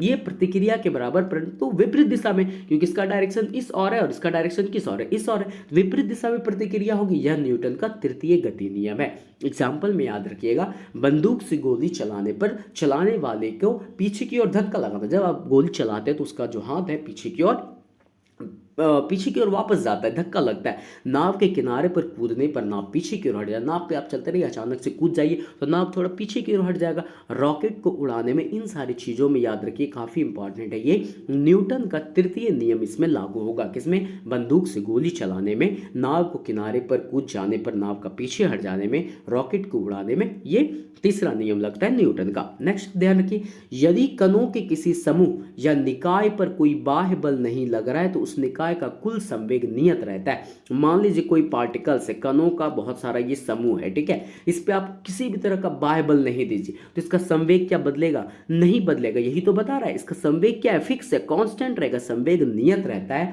अर्थात टक्कर के पहले और बाद का संवेग बराबर होता है। यह संवेग संरक्षण का सिद्धांत है। अब इसमें आके कोई वस्तु अगर आके टकरा जाए तब जाकर इसका संवेग क्या होगा, बढ़ जाएगा थोड़ा सा। यानी टक्कर के पहले जो संवेग है वो भी फिक्स रहेगा, टक्कर के बाद जो संवेग होगा वो दोनों क्या होगा, बराबर होगा, क्योंकि यहाँ पे दोनों इक्वल हो जाएगा। किस केस में, अगर टक्कर के पहले और बाद का संवेग बराबर होता है, यह संवेग संरक्षण का सिद्धांत है, क्योंकि कणों के किसी भी समूह या निकाय पर कोई बाह्य बल नहीं लग रहा है, तो उसका निकाय का कुल संवेग क्या है, नियत है, कांस्टेंट है। यानी टक्कर के पहले और बाद का संवेग क्या होगा, बराबर होता है। यह संवेग संरक्षण का सिद्धांत है। अगर आपसे पूछा जाए संवेग संरक्षण का सिद्धांत क्या कहता है, तो बताइएगा टक्कर से पहले और बाद, टक्कर के बाद जो भी संवेग होगा वो फिक्स होगा, संवेग बराबर होगा, यही संवेग संरक्षण का सिद्धांत है। नेक्स्ट आप समझिए, यदि कोई बाह्य बल किसी वस्तु पर थोड़े समय के लिए कार्य करता है, ये बाह्य लिखा हुआ है, क्या यहाँ पे बाह्य बल है, बाह्य बल है, कैसा बल है, बाहरी बल है, बाहरी बल को हम बता रहे हैं ये बाह्य बल है। जब कोई बाह्य बल किसी वस्तु पर थोड़े समय के लिए कार्य करता है, तब बल तथा समय अंतराल के गुणनफल को उसे बल का आवेग कहते हैं। यदि कोई वस्तु यहाँ है, इस पे कोई बल कार्य कर रहा है थोड़े समय के लिए, कुछ समय के लिए, इस पर हम बल लगाते हैं, ठीक है, तो बल तथा समय अंतराल के गुणनफल को बल का आवेग कहते हैं। इसे क्या कहते हैं, बल का आवेग कहते हैं। मतलब क्या हुआ कि जितना आप इस पे फोर्स लगा रहे, कोई बल लगा रहे, कुछ समय के लगा रहे, टाइम इंटरवल है ना यहाँ पे, क्या हम क्या बता रहे, कुछ टाइम इंटरवल, कुछ समय अंतराल के लिए क्या किए, बल लगाए, कुछ समय अंतराल के लिए किसी वस्तु पर कुछ हम बल लगाए, तो उसे हम लोग आवेग कहते हैं। ध्यान रखिएगा, उसे हम लोग क्या कहते हैं, आवेग कहते हैं। और इसलिए आवेग का फॉर्मूला यहाँ से निकल के क्या आएगा, बताइए आप, आवेग क्या है, तो कुछ समय अंतराल के लिए किसी वस्तु पर बल लगाना ही क्या कहलाता है, आवेग कहलाता है। तो आवेग बराबर क्या होगा, बल गुना समय अंतराल, जो आपका दिया हुआ है यहाँ पे, आवेग बराबर क्या होगा, बल गुना समय अंतराल। और ये आवेग जो है संवेग में परिवर्तन के बराबर होता है। अगर आपसे पूछा जाए आवेग क्या संवेग में परिवर्तन के बराबर होगा, तो बोलिएगा हाँ यह बराबर होगा। और आवेग एक सदिश राशि है, क्योंकि इसमें डायरेक्शन होता है और परिमाण होता है। ध्यान रखिएगा, आवेग एक सदिश राशि है और जिसका मात्रक न्यूटन सेकेंड है। क्या है, इसका मात्रक क्या होगा, न्यूटन सेकेंड होगा। ये इंपॉर्टेंट है कि आवेग का मात्रक क्या होता है, न्यूटन सेकेंड होता है। इसकी दिशा वही होगी जो बल की दिशा होगी। अगर आपसे पूछा जाए आवेग की दिशा कैसी होगी, तो जिस डायरेक्शन में बल लग रहा होगा उसी डायरेक्शन में आवेग होगा। आवेग किधर होगा, बल के डायरेक्शन में होगा। ध्यान रखिएगा, यह एक सदिश राशि है, इसका एसआई मात्रक न्यूटन सेकेंड है। और आवेग बराबर क्या हो गया, तो बल गुना समय अंतराल हो गया, और यह संवेग में परिवर्तन के बराबर होता है। नेक्स्ट चीज आप ध्यान रखिए कि जब कोई वस्तु किसी वृत्ताकार मार्ग पर चलती है, तो उस पर एक बल वृत्त के केंद्र की ओर कार्य करता है। इस बल को अभिकेंद्रीय बल कहते हैं। और इस बल के अभाव में वस्तु वृत्ताकार मार्ग पर नहीं चल सकती है। मान लीजिए कोई वस्तु गोल सर्कल में चल रहा है, ठीक है, यहाँ से ट्रेवल करना स्टार्ट हुआ, कहता है कोई वस्तु अगर वृत्ताकार मार्ग पर चलती है, तो उस पर क्या बता रहा है कि उस पर एक बल वृत्त के केंद्र की ओर कार्य करता है। क्योंकि एक बल जो है ना, ये वृत्त के केंद्र की ओर कार्य कर रहा है, एक फोर्स जो है इस साइड लग रहा है, तब तो उस वस्तु को पकड़ के रखा है, तब जाके वो इस डायरेक्शन में ट्रेवल कर पा रहा है। अगर वो वृत्त के केंद्र की ओर बल नहीं लगेगा, तो ये वस्तु बाहर की ओर फेंका जाएगा। अगर कोई केंद्र की ओर उसको खींच के नहीं रखा हुआ है, तो ये वृत्त में कैसे घूमेगा, वो बाहर की ओर छूट के फेंका जाएगा। इसलिए ध्यान रखिए, इस बल को क्या कहते हैं, अभिकेंद्रीय बल कहते हैं। वैसा कोई बल जो किसी वृत्ताकार मार्ग पर चल रहा हो कोई वस्तु, और एक बल उसके केंद्र की ओर लग रहा है, तो इसे हम लोग अभिकेंद्रीय बल कहते हैं। इस बल के अभाव में वस्तु वृत्ताकार मार्ग पर नहीं चल सकती है। इसलिए अभिकेंद्रीय बल बराबर आप याद रखिएगा क्या होता है, mv² बराबर r। क्या होता है, mv²/r होता है अभिकेंद्रीय बल का फॉर्मूला होता है। m जहाँ पे वस्तु का द्रव्यमान होगा, v उसका वेलोसिटी होगा, r उसका रेडियस होगा जिस वृत्त पे वो घूम रहा है। फॉर्मूला याद रखिएगा, F बराबर mv²/r, काफी इंपॉर्टेंट फॉर्मूला है। नेक्स्ट आप समझिए अजड़त्वीय फ्रेम समझिए। अब न्यूटन क्या किए कि अजड़त्वीय फ्रेम दिए, कैसा फ्रेम दिए, अजड़त्वीय फ्रेम में न्यूटन के नियमों को लागू करने के लिए कुछ ऐसे बलों की कल्पना करनी होती है जिन्हें परिवेश में किसी पिंड से संबंधित नहीं किया जा सकता है। एक ऐसा बल है जिसे हम लोग परिकल्पना करते हैं, एज्यूम करते हैं किस फ्रेम में, अजड़त्वीय फ्रेम में जाके, जो एक्चुअल में वैसा बल आपको देखने को नहीं मिलेगा। तो यह बल जो है वह छद्म बल या जड़त्वीय बल कहलाते हैं। इस बल को हम लोग क्या कहते हैं, छद्म बल या फिर जड़त्वीय बल कहते हैं। किस फ्रेम में, तो अजड़त्वीय फ्रेम में वह बल कार्य कर रही है, इसे हम लोग क्या कहते हैं, छद्म बल या फिर जड़त्वीय बल कहते हैं। और इसकी दिशा जो है वो अभिकेंद्रीय बल के विपरीत दिशा में होगी। अभी आपने अभिकेंद्रीय बल पढ़ा था जहाँ पे सेंटर की ओर एक बल लग रहा था, लेकिन यहाँ अजड़त्वीय फ्रेम में ये जो जड़त्वीय बल है या छद्म बल है, यह अभिकेंद्रीय बल के विपरीत दिशा में लगेगी। ठीक है, ध्यान रखिएगा। एग्जाम्पल में याद रखिए, कपड़ा सुखाने का जो मशीन है, दूध से मक्खन निकालने की जो मशीन है, ये सभी अपकेंद्रीय बल के सिद्धांत पर कार्य करती है। किस सिद्धांत पर? काफी इंपॉर्टेंट है। अगर आपसे पूछा जाए कपड़ा सुखाने की मशीन और दूध से मक्खन निकालने वाली मशीन किस सिद्धांत पर कार्य करती है, तो अपकेंद्रीय बल पर सिद्धांत पर कार्य करती है। ध्यान रखिएगा, जो अभिकेंद्रीय बल के ठीक विपरीत है, जो अजड़तीय फ्रेम में आप देख रहे हैं। नेक्स्ट आप समझिए कि वृत्तीय पथ पर गतिमान वस्तु पर कार्य करने वाले अभिकेंद्रीय बल की प्रतिक्रिया होती है। कोई अगर वस्तु वृत्ताकार मार्ग पर चल रहा है, तो अभी आप जस्ट समझे कि उस पर एक बल जो है केंद्र की ओर लग रहा है, तो अभिकेंद्रीय बल की प्रतिक्रिया होती है। मतलब ये बल जो यहाँ पे लगा, ठीक इसके विपरीत एक बल लगेगा। न्यूटन का तीसरा नियम तो यही कह रहा है ना कि एक बल अगर आप सेंटर की ओर इधर लगा, तो एक बल यहाँ से भी जाएगा इधर इस डायरेक्शन में, तो अभिकेंद्रीय बल की प्रतिक्रिया होती है। जैसे मौत के कुएं में कुएं की दीवार पर मोटरसाइकिल अंदर की ओर क्रिया बल लगती है, जबकि इसकी प्रतिक्रिया बल मोटरसाइकिल द्वारा कुएं की दीवार पर लग रहा है, तब जाके वो राउंड उस रोटेशन में घूम पा रहा, नहीं तो वो गिर जाएगा। जिससे हम कभी गलती से अपकेंद्रीय बल कह देते हैं, लेकिन वास्तव में यह अभिकेंद्रीय बल है। अब मान लीजिए, ये समझिए ध्यान से, ये मौत का अगर कुआं है, इसके इसके दीवार पे हम लोग एक मोटरसाइकिल चला रहे हैं, तो हम लोग को लग रहा है क्या, यह एक अपकेंद्रीय बल है, क्योंकि बाहर की ओर इसको धक्का दे के रखा है, अपकेंद्रीय बल लग रहा है। लेकिन एक्चुअल में ये ऐसा नहीं है, क्योंकि ये एक अभिकेंद्रीय बल है। ये क्या है, यह एक अभिकेंद्रीय बल है, क्योंकि वृत्ताकार मार्ग पर अगर कोई वस्तु चल रहा है, तो वो बल किधर लगा रहा है, आप बताइए। ये वृत्त के जो केंद्र है, उस केंद्र की ओर बल लगता है, तो उसे हम लोग अभिकेंद्रीय बल कह रहे हैं ना। तो यहाँ भी सेम सिचुएशन है, यह एक अभिकेंद्रीय बल है, लेकिन ऐसा आपको प्रतीत होता है कि ये मोटरसाइकिल क्या कर रहा है, इस दीवार पे बल लगा रहा है। एक्चुअली ये दीवार पे बल नहीं लगा रहा है, ये प्रतिक्रिया है, उस केंद्र के द्वारा लगाए गए बल का प्रतिक्रिया है। तो ध्यान रखिएगा, अगर आपसे पूछा जाए कि मौत के कुएं में जो आपका बल लग रहा है वो किस प्रकार का बल है, तो ध्यान रखिएगा यह एक अभिकेंद्रीय बल है। कैसा बल है? वास्तव में यह एक अभिकेंद्रीय बल होगा। ध्यान रखिएगा, अपकेंद्रीय मत मारिएगा, गलत हो जाएगा, अभिकेंद्रीय बल है। नेक्स्ट आप समझिए, बल द्वारा एक पिंड को एक अक्ष के परितः घूमने की प्रवृत्ति को बल आघूर्ण कहते हैं। ये थोड़ा मिसप्रिंट यहाँ पे हो गया।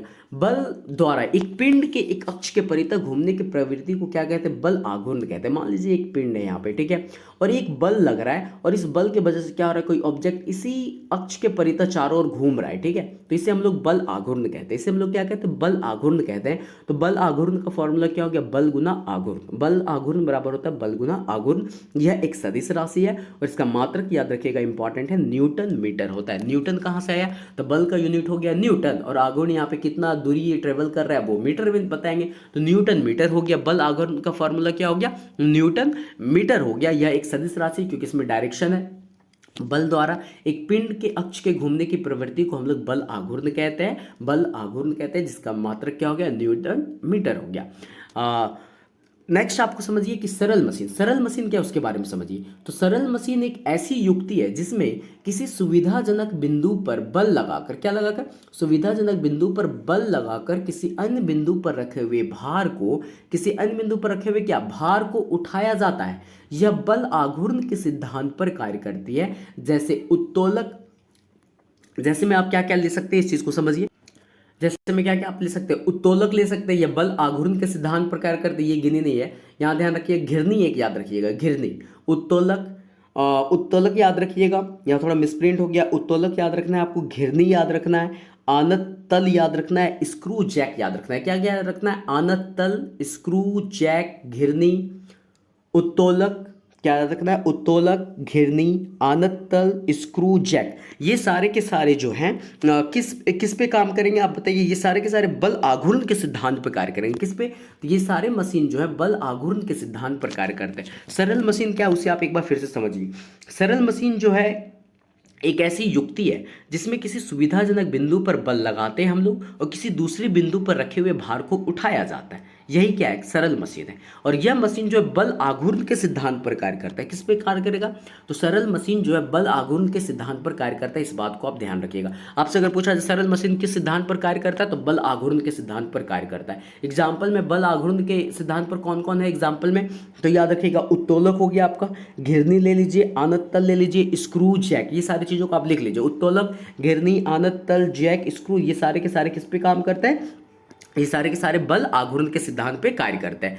Next thank you. नेक्स्ट है आपको मैं नेक्स्ट जो भी फिजिक्स की इंपॉर्टेंट टॉपिक्स है उसे मैं कवर करवाऊंगा, जो आपके एग्जाम्स के लिए काफ़ी इंपॉर्टेंट हो गए रेलवे के। इस चैनल पे यदि आप नए हैं तो चैनल को सब्सक्राइब और शेयर करना मत भूलिएगा। Thank you. Hello everybody, welcome back to my channel. जैसा कि आप सभी को पता है कि रेलवे के द्वारा अभी ग्रुप डी की नई वैकेंसी जारी की गई है, जिसमें आपके लिए साइंस एक इम्पॉर्टेंट पार्ट होने वाला है उस एग्ज़ाम को निकालने के लिए। तो आज से मैं आप लोगों के लिए साइंस के जो फिजिक्स के सेक्शन होंगे उसे मैं कंप्लीट कराने जा रहा हूँ। तो स्टार्ट करते हैं आज के इस इम्पॉर्टेंट सेशन को। तो फर्स्ट आपको ध्यान देना है कि भौतिकी है क्या, फिजिक्स है क्या, उसे आप समझिए। तो फिजिक्स एक ब्रांच है, भौतिक जो है वह एक शाखा है जिसमें किसी द्रव्य तथा ऊर्जा, किसी भी द्रव्य, कोई द्रव्य तथा ऊर्जा और उसके परस्पर क्रियाओं का अध्ययन करते हैं। भौतिकी की ब्रांच में क्या होता है, किसी भी जो मैटर होते हैं, जो द्रव्य होते हैं, उसका और जो एनर्जी होता है, जो भी ऊर्जा होता है, उसके बीच जो भी रिएक्शन हो रहे, जो भी परस्पर क्रिया होते हैं, उसे ही क्या कहते हैं, फिजिक्स कहते हैं। इस बात को आप ध्यान रखिएगा।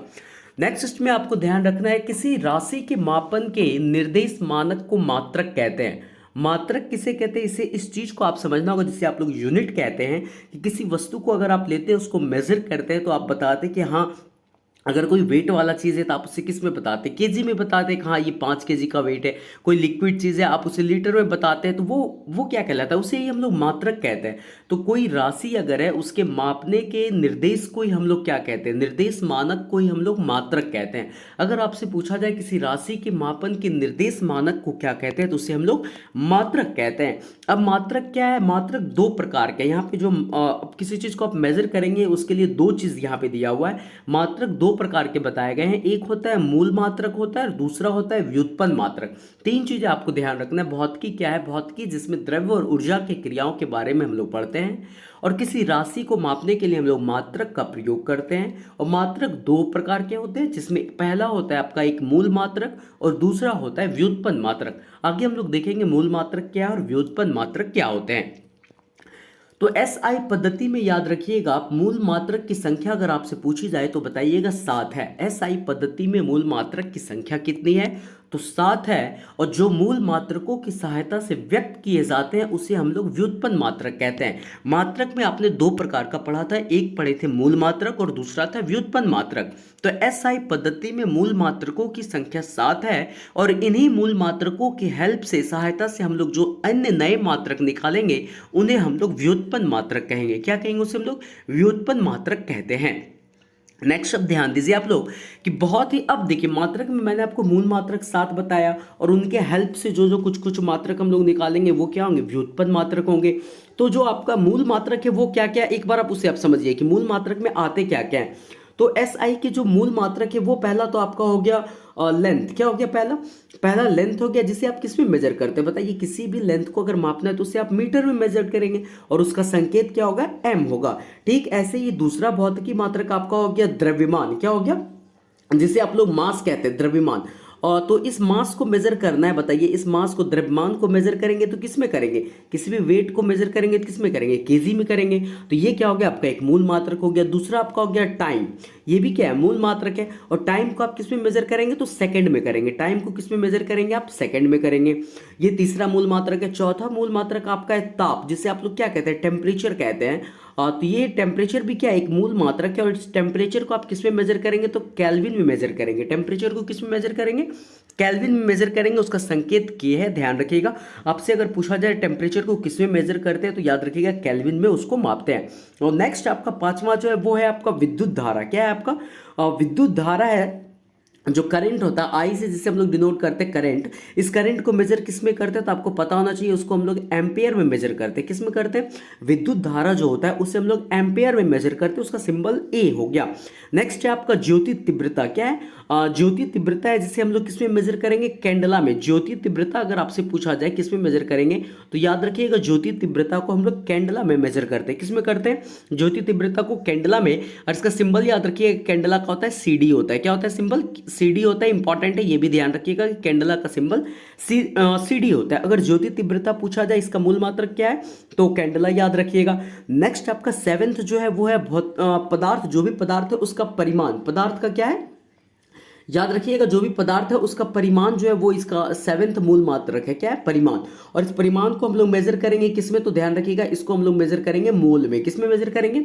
मोल में करेंगे। तो ये आपके 7 जो है भौतिक राशि थे। पहला क्या था? लंबाई था। दूसरा द्रव्यमान है। तीसरा समय है। चौथा ताप है। पांचवा विद्युत धारा है। छठा आपका ज्योति तीव्रता है। और सातवां क्या है? पदार्थ का परिमाण है। इतनी चीजें आपको याद रहेगी। काफी इजी है, आप इसे आराम से समझिए। फिजिक्स से इसको समझ के ही पढ़ते जाइए, आपको चीजें याद रहेगी। नेक्स्ट स्लाइड में मैं आपको बताने जा रहा हूं क्या, अब कुछ अन्य मात्रक आप याद रखिए जिसे हम लोग मूल मात्रक कहते हैं। एस आई के हम लोग क्या कहते हैं? उसे संपूरक मूल मात्रक कहते हैं। क्या कहते हैं उसे? अब संपूरक मूल मात्रक में आपका पहला आता है क्या? तो फर्स्ट याद रखिएगा पहला आपका आएगा समतल कोण। क्या आएगा? कैसा कोण? तो समतल कोण। और इस समतल कोण को हम लोग किस में मेजर करेंगे? तो ध्यान रखिएगा इसे हम लोग मेजर करेंगे रेडियन में। किस में मेजर करेंगे? रेडियन में। ध्यान रखिएगा समतल कोण को किस में मेजर करेंगे? रेडियन में। और ठीक वैसे ही एक कोण आएगा जिसे हम लोग कहेंगे घन कोण। क्या कहेंगे? एक तो हो गया समतल कोण और दूसरा कोण हो गया घन कोण।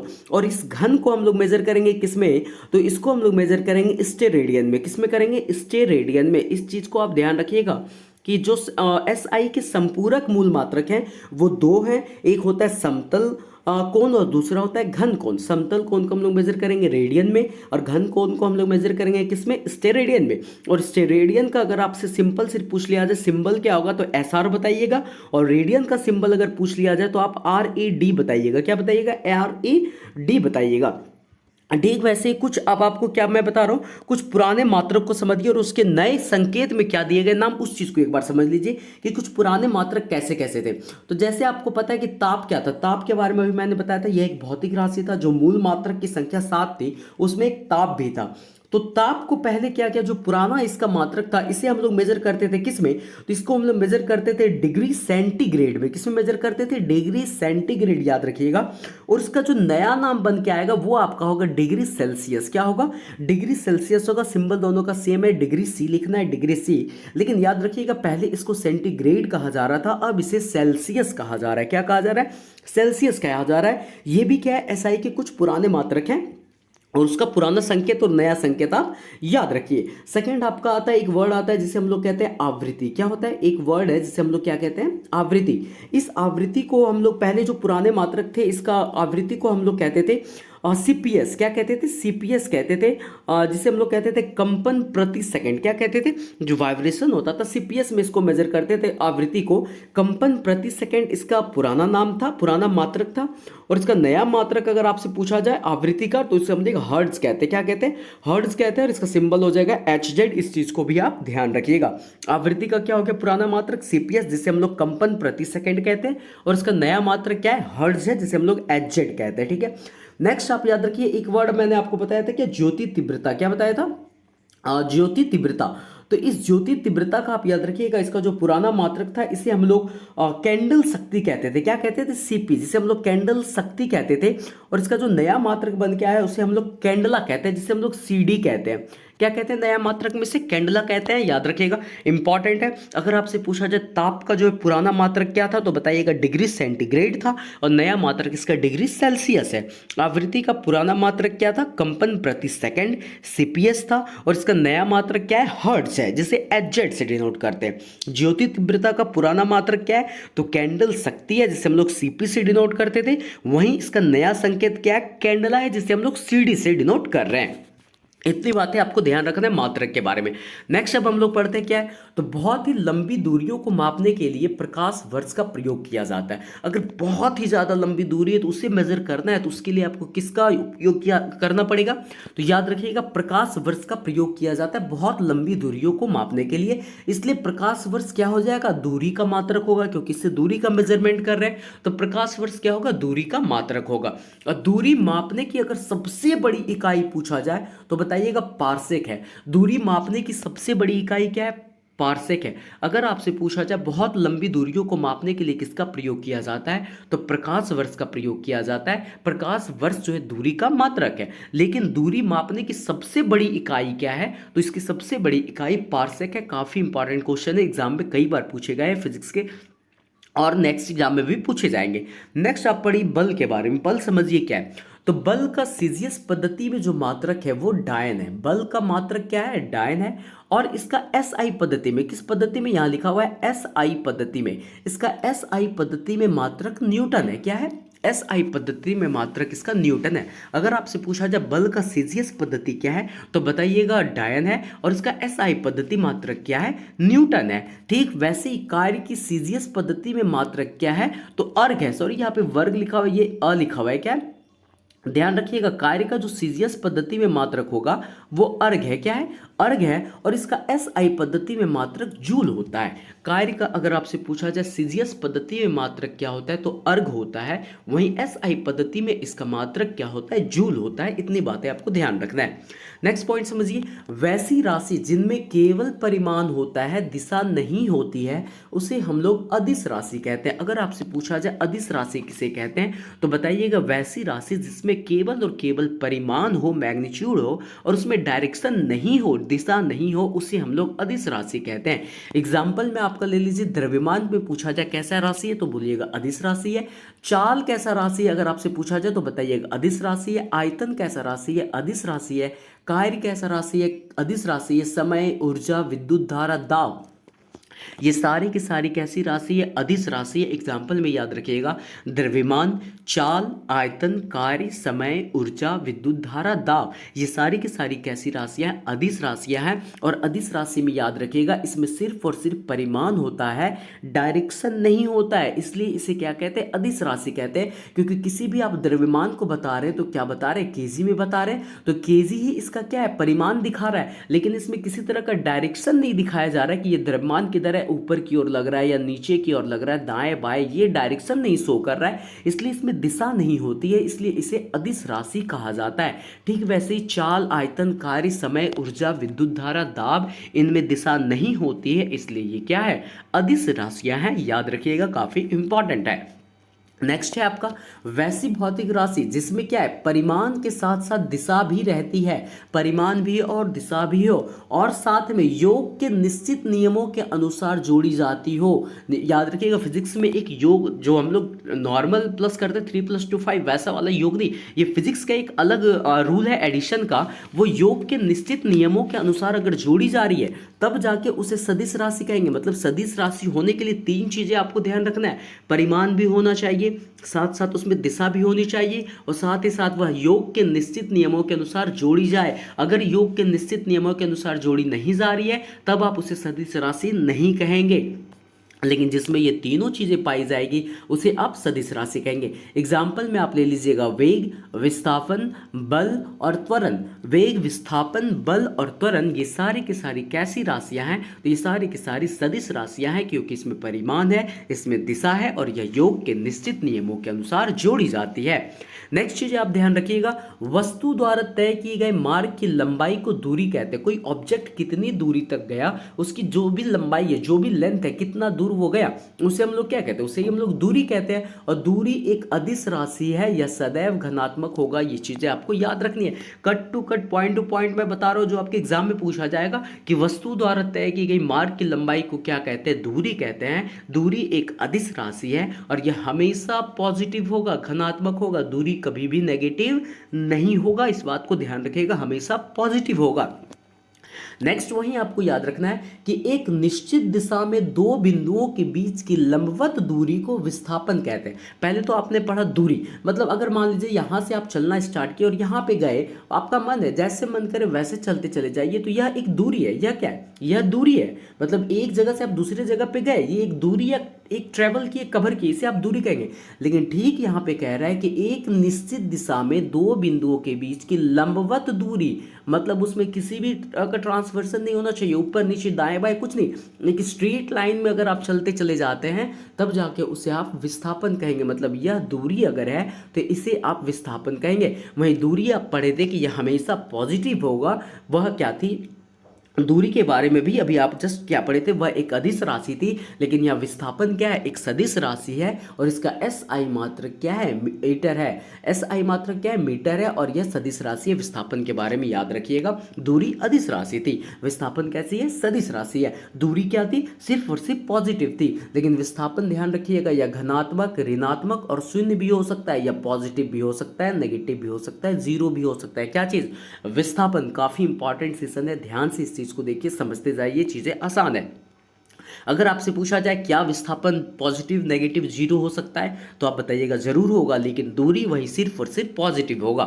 नेक्स्ट पॉइंट आप ध्यान रखिए, किसी वस्तु द्वारा प्रति सेकंड तय की गई दूरी को ही क्या कहते हैं, चाल कहते हैं। चाल किसे कहते हैं, ध्यान रखिए। तो कोई वस्तु जो है, कोई वस्तु के बारे में समझिए, कोई वस्तु जो है एक सेकंड में कितना दूरी कवर कर लिया, इसे ही हम लोग क्या कहते हैं, चाल कहते हैं। क्या कहते हैं इसे, हम लोग चाल कहते हैं। यह एक अदिश राशि है और इसका मात्रक मीटर पर सेकंड है। इसका मात्रक क्या है, ध्यान रखिए, मीटर पर सेकंड होता है। यह एक अदिश राशि, इसलिए चाल बराबर क्या होगा, दूरी बटा समय होगा, क्योंकि एक सेकंड, एक यूनिट। याद रखिए एक चीज, हमेशा फिजिक्स में हमेशा हम लोग यूनिट की बात करते हैं, एक यूनिट वैल्यू का मान हम लोग निकालते हैं, उसी के बेसिस पे फिजिक्स चल रहा है। उसके बाद सारी बड़ी बड़ी यूनिट को हम लोग एक यूनिट के हेल्प से निकाल लेते हैं। इसलिए चाल अगर पूछा जाए क्या होता है, तो चाल बराबर आप बताइएगा दूरी बटा समय होता है, क्योंकि हम लोग एक सेकंड में कितनी दूरी कवर कर रहे हैं वही तो चाल है। वो क्या है, उसे हम लोग चाल कहते हैं। यह एक अदिश राशि है, इसका एसआई मात्रक क्या है, तो इसे हम लोग मीटर पर सेकंड में मेजर करते हैं। नेक्स्ट आप ध्यान रखिए, किसी वस्तु के विस्थापन की दर को या एक निश्चित दिशा में प्रति सेकंड वस्तु की दर द्वारा तय की गई दूरी को क्या कहते हैं, तो उसे हम लोग वेग कहते हैं। उसे हम लोग क्या कहते हैं, ध्यान रखिएगा, वह वेग कहलाता है। पहले आप पढ़े थे चाल, जैसे आप दूरी पढ़ रहे थे, किसी भी दिशा में जाके आप कवर कर रहे थे, दूरी वो कहला रहा था, पॉजिटिव था। ठीक वैसे ही आप विस्थापन पढ़े, एक सीधी रेखा में ट्रेवल कर रहा था तो वो विस्थापन था। ठीक ऐसे यहाँ पे चाल क्या था, किसी भी डायरेक्शन में आप चलते चले जाइए, वह एक चाल था। लेकिन एक आप किसी एक खास दिशा में चलते चले जा रहे हैं, स्ट्रेट निश्चित दिशा में चलते चले जा रहे हैं, तो वो क्या कहलाएगा, वेग कहलाएगा। सिंपल सा डिफरेंस है बस, और कुछ नहीं है। इसे हम लोग क्या कहेंगे, वेग कहेंगे। लेकिन याद रखिएगा वेग कैसी राशि है, तो वेग हमेशा याद रखिएगा, वेग एक सदिश राशि है। वेग क्या है, तो वेग एक सदिश राशि है। वहीं अब चाल क्या थी, तो चाल एक अदिश राशि थी। अदिश राशि क्यों थी, क्योंकि उसमें परिमाण तो था लेकिन उसका डायरेक्शन फिक्स नहीं था। लेकिन वेग क्या है, इसमें परिमाण भी है और इसका डायरेक्शन भी फिक्स है कि यह एक स्ट्रेट लाइन में जा रहा है, इसलिए यह एक सदिश राशि है और इसका एस आई मात्र क्या है, मीटर पर सेकंड है। इस बात को आप ध्यान रखिएगा। उम्मीद करते इतनी चीजें आपको समझ में आ रही होगी। नेक्स्ट क्या है, नेक्स्ट आपको समझना है, किसी वस्तु के वेग में परिवर्तन की दर को त्वरण कहते हैं। अब बहुत ही आसान है।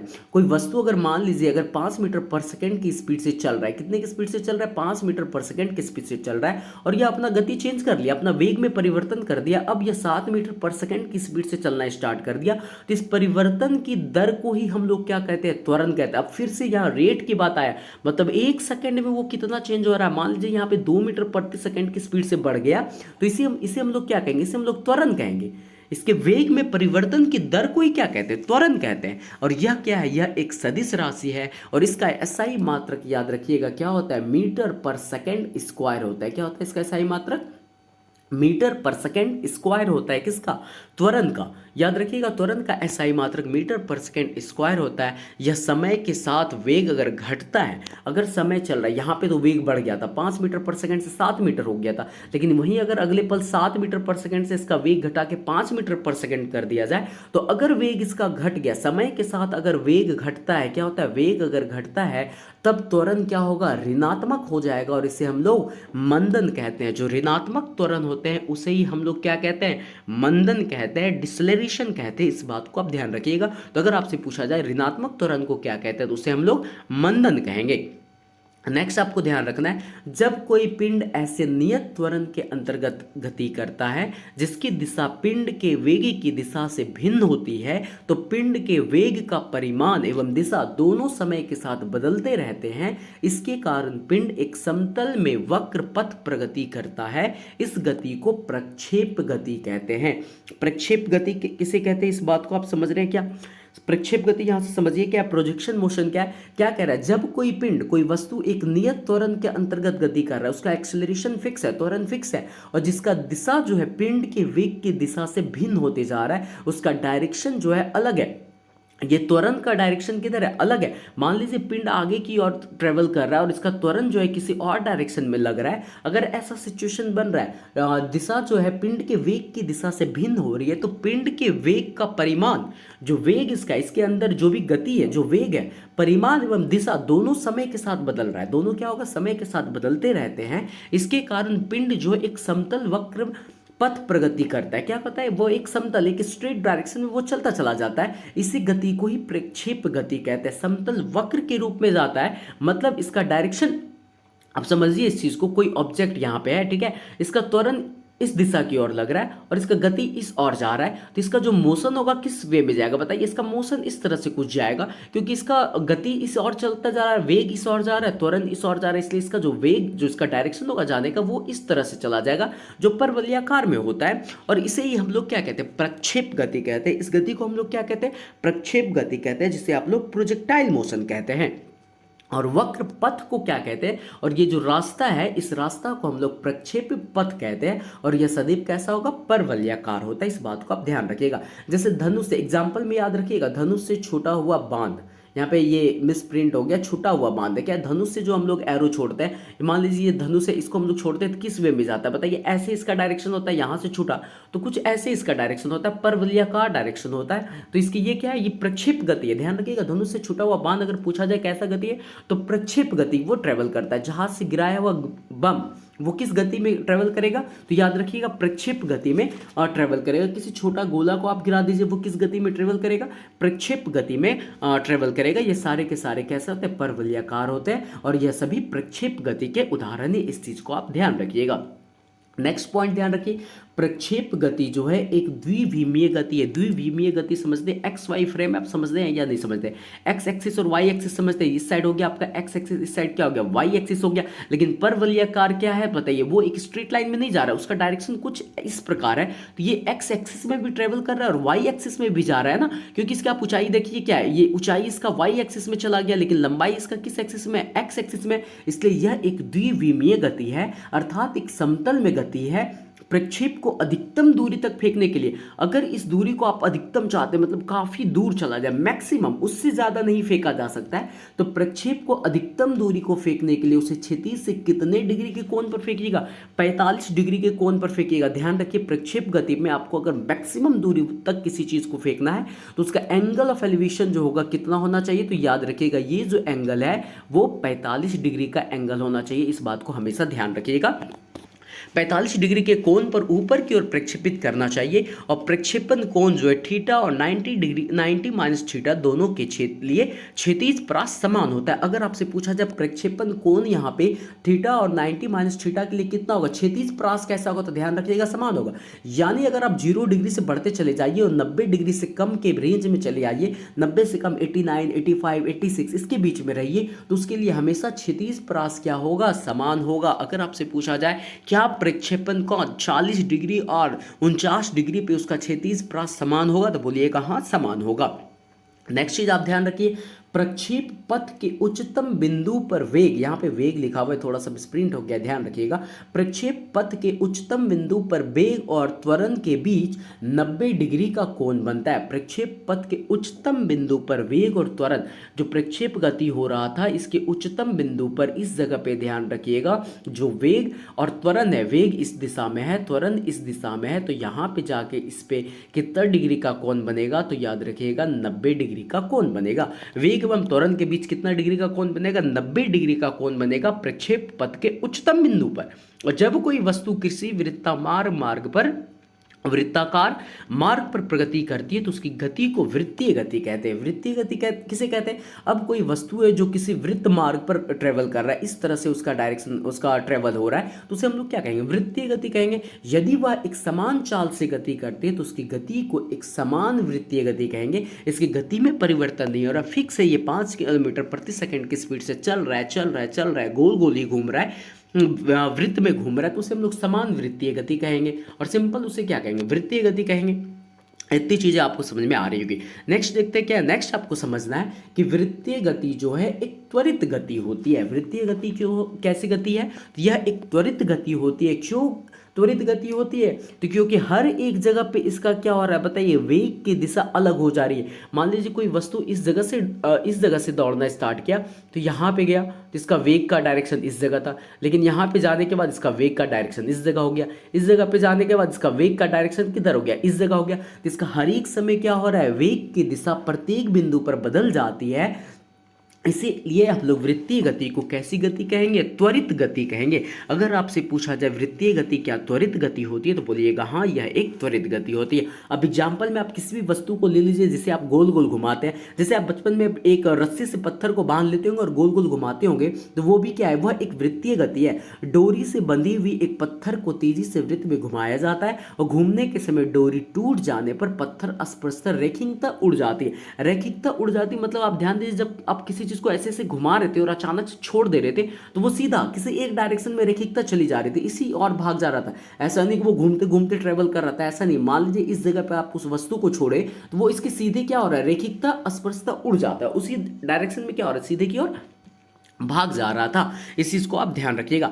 नेक्स्ट आप समझिए, वृत्तामार्ग मार्ग पर, वृत्ताकार जो मार्ग है, वृत्ताकार मार्ग पर गतिशील कण को वृत्त के केंद्र से मिलाने वाली रेखा 1 सेकंड में जितने कोण से घूम जाती है उस कण का कोणीय वेग कहते हैं। इसे प्रायः ओमेगा से प्रकट किया जाता है। ओमेगा का साइन ऐसा होता है, डब्ल्यू के फॉर्म में, याद रखिएगा। इसे ओमेगा से प्रकट किया जाता है और ओमेगा बराबर क्या होगा, ध्यान रखिएगा, ओमेगा बराबर थीटा बाय टी होगा। और यहाँ पे याद रखिएगा हमेशा हम लोग 1 सेकंड की बात करेंगे, टाइम में लीजिएगा। अब समझिए कोई एक वृत्ताकार जगह है, ठीक है, वृत्ताकार मार्ग है और इस पर किसी वस्तु को हम लोग घुमा रहे हैं, कोई गतिशील कण है।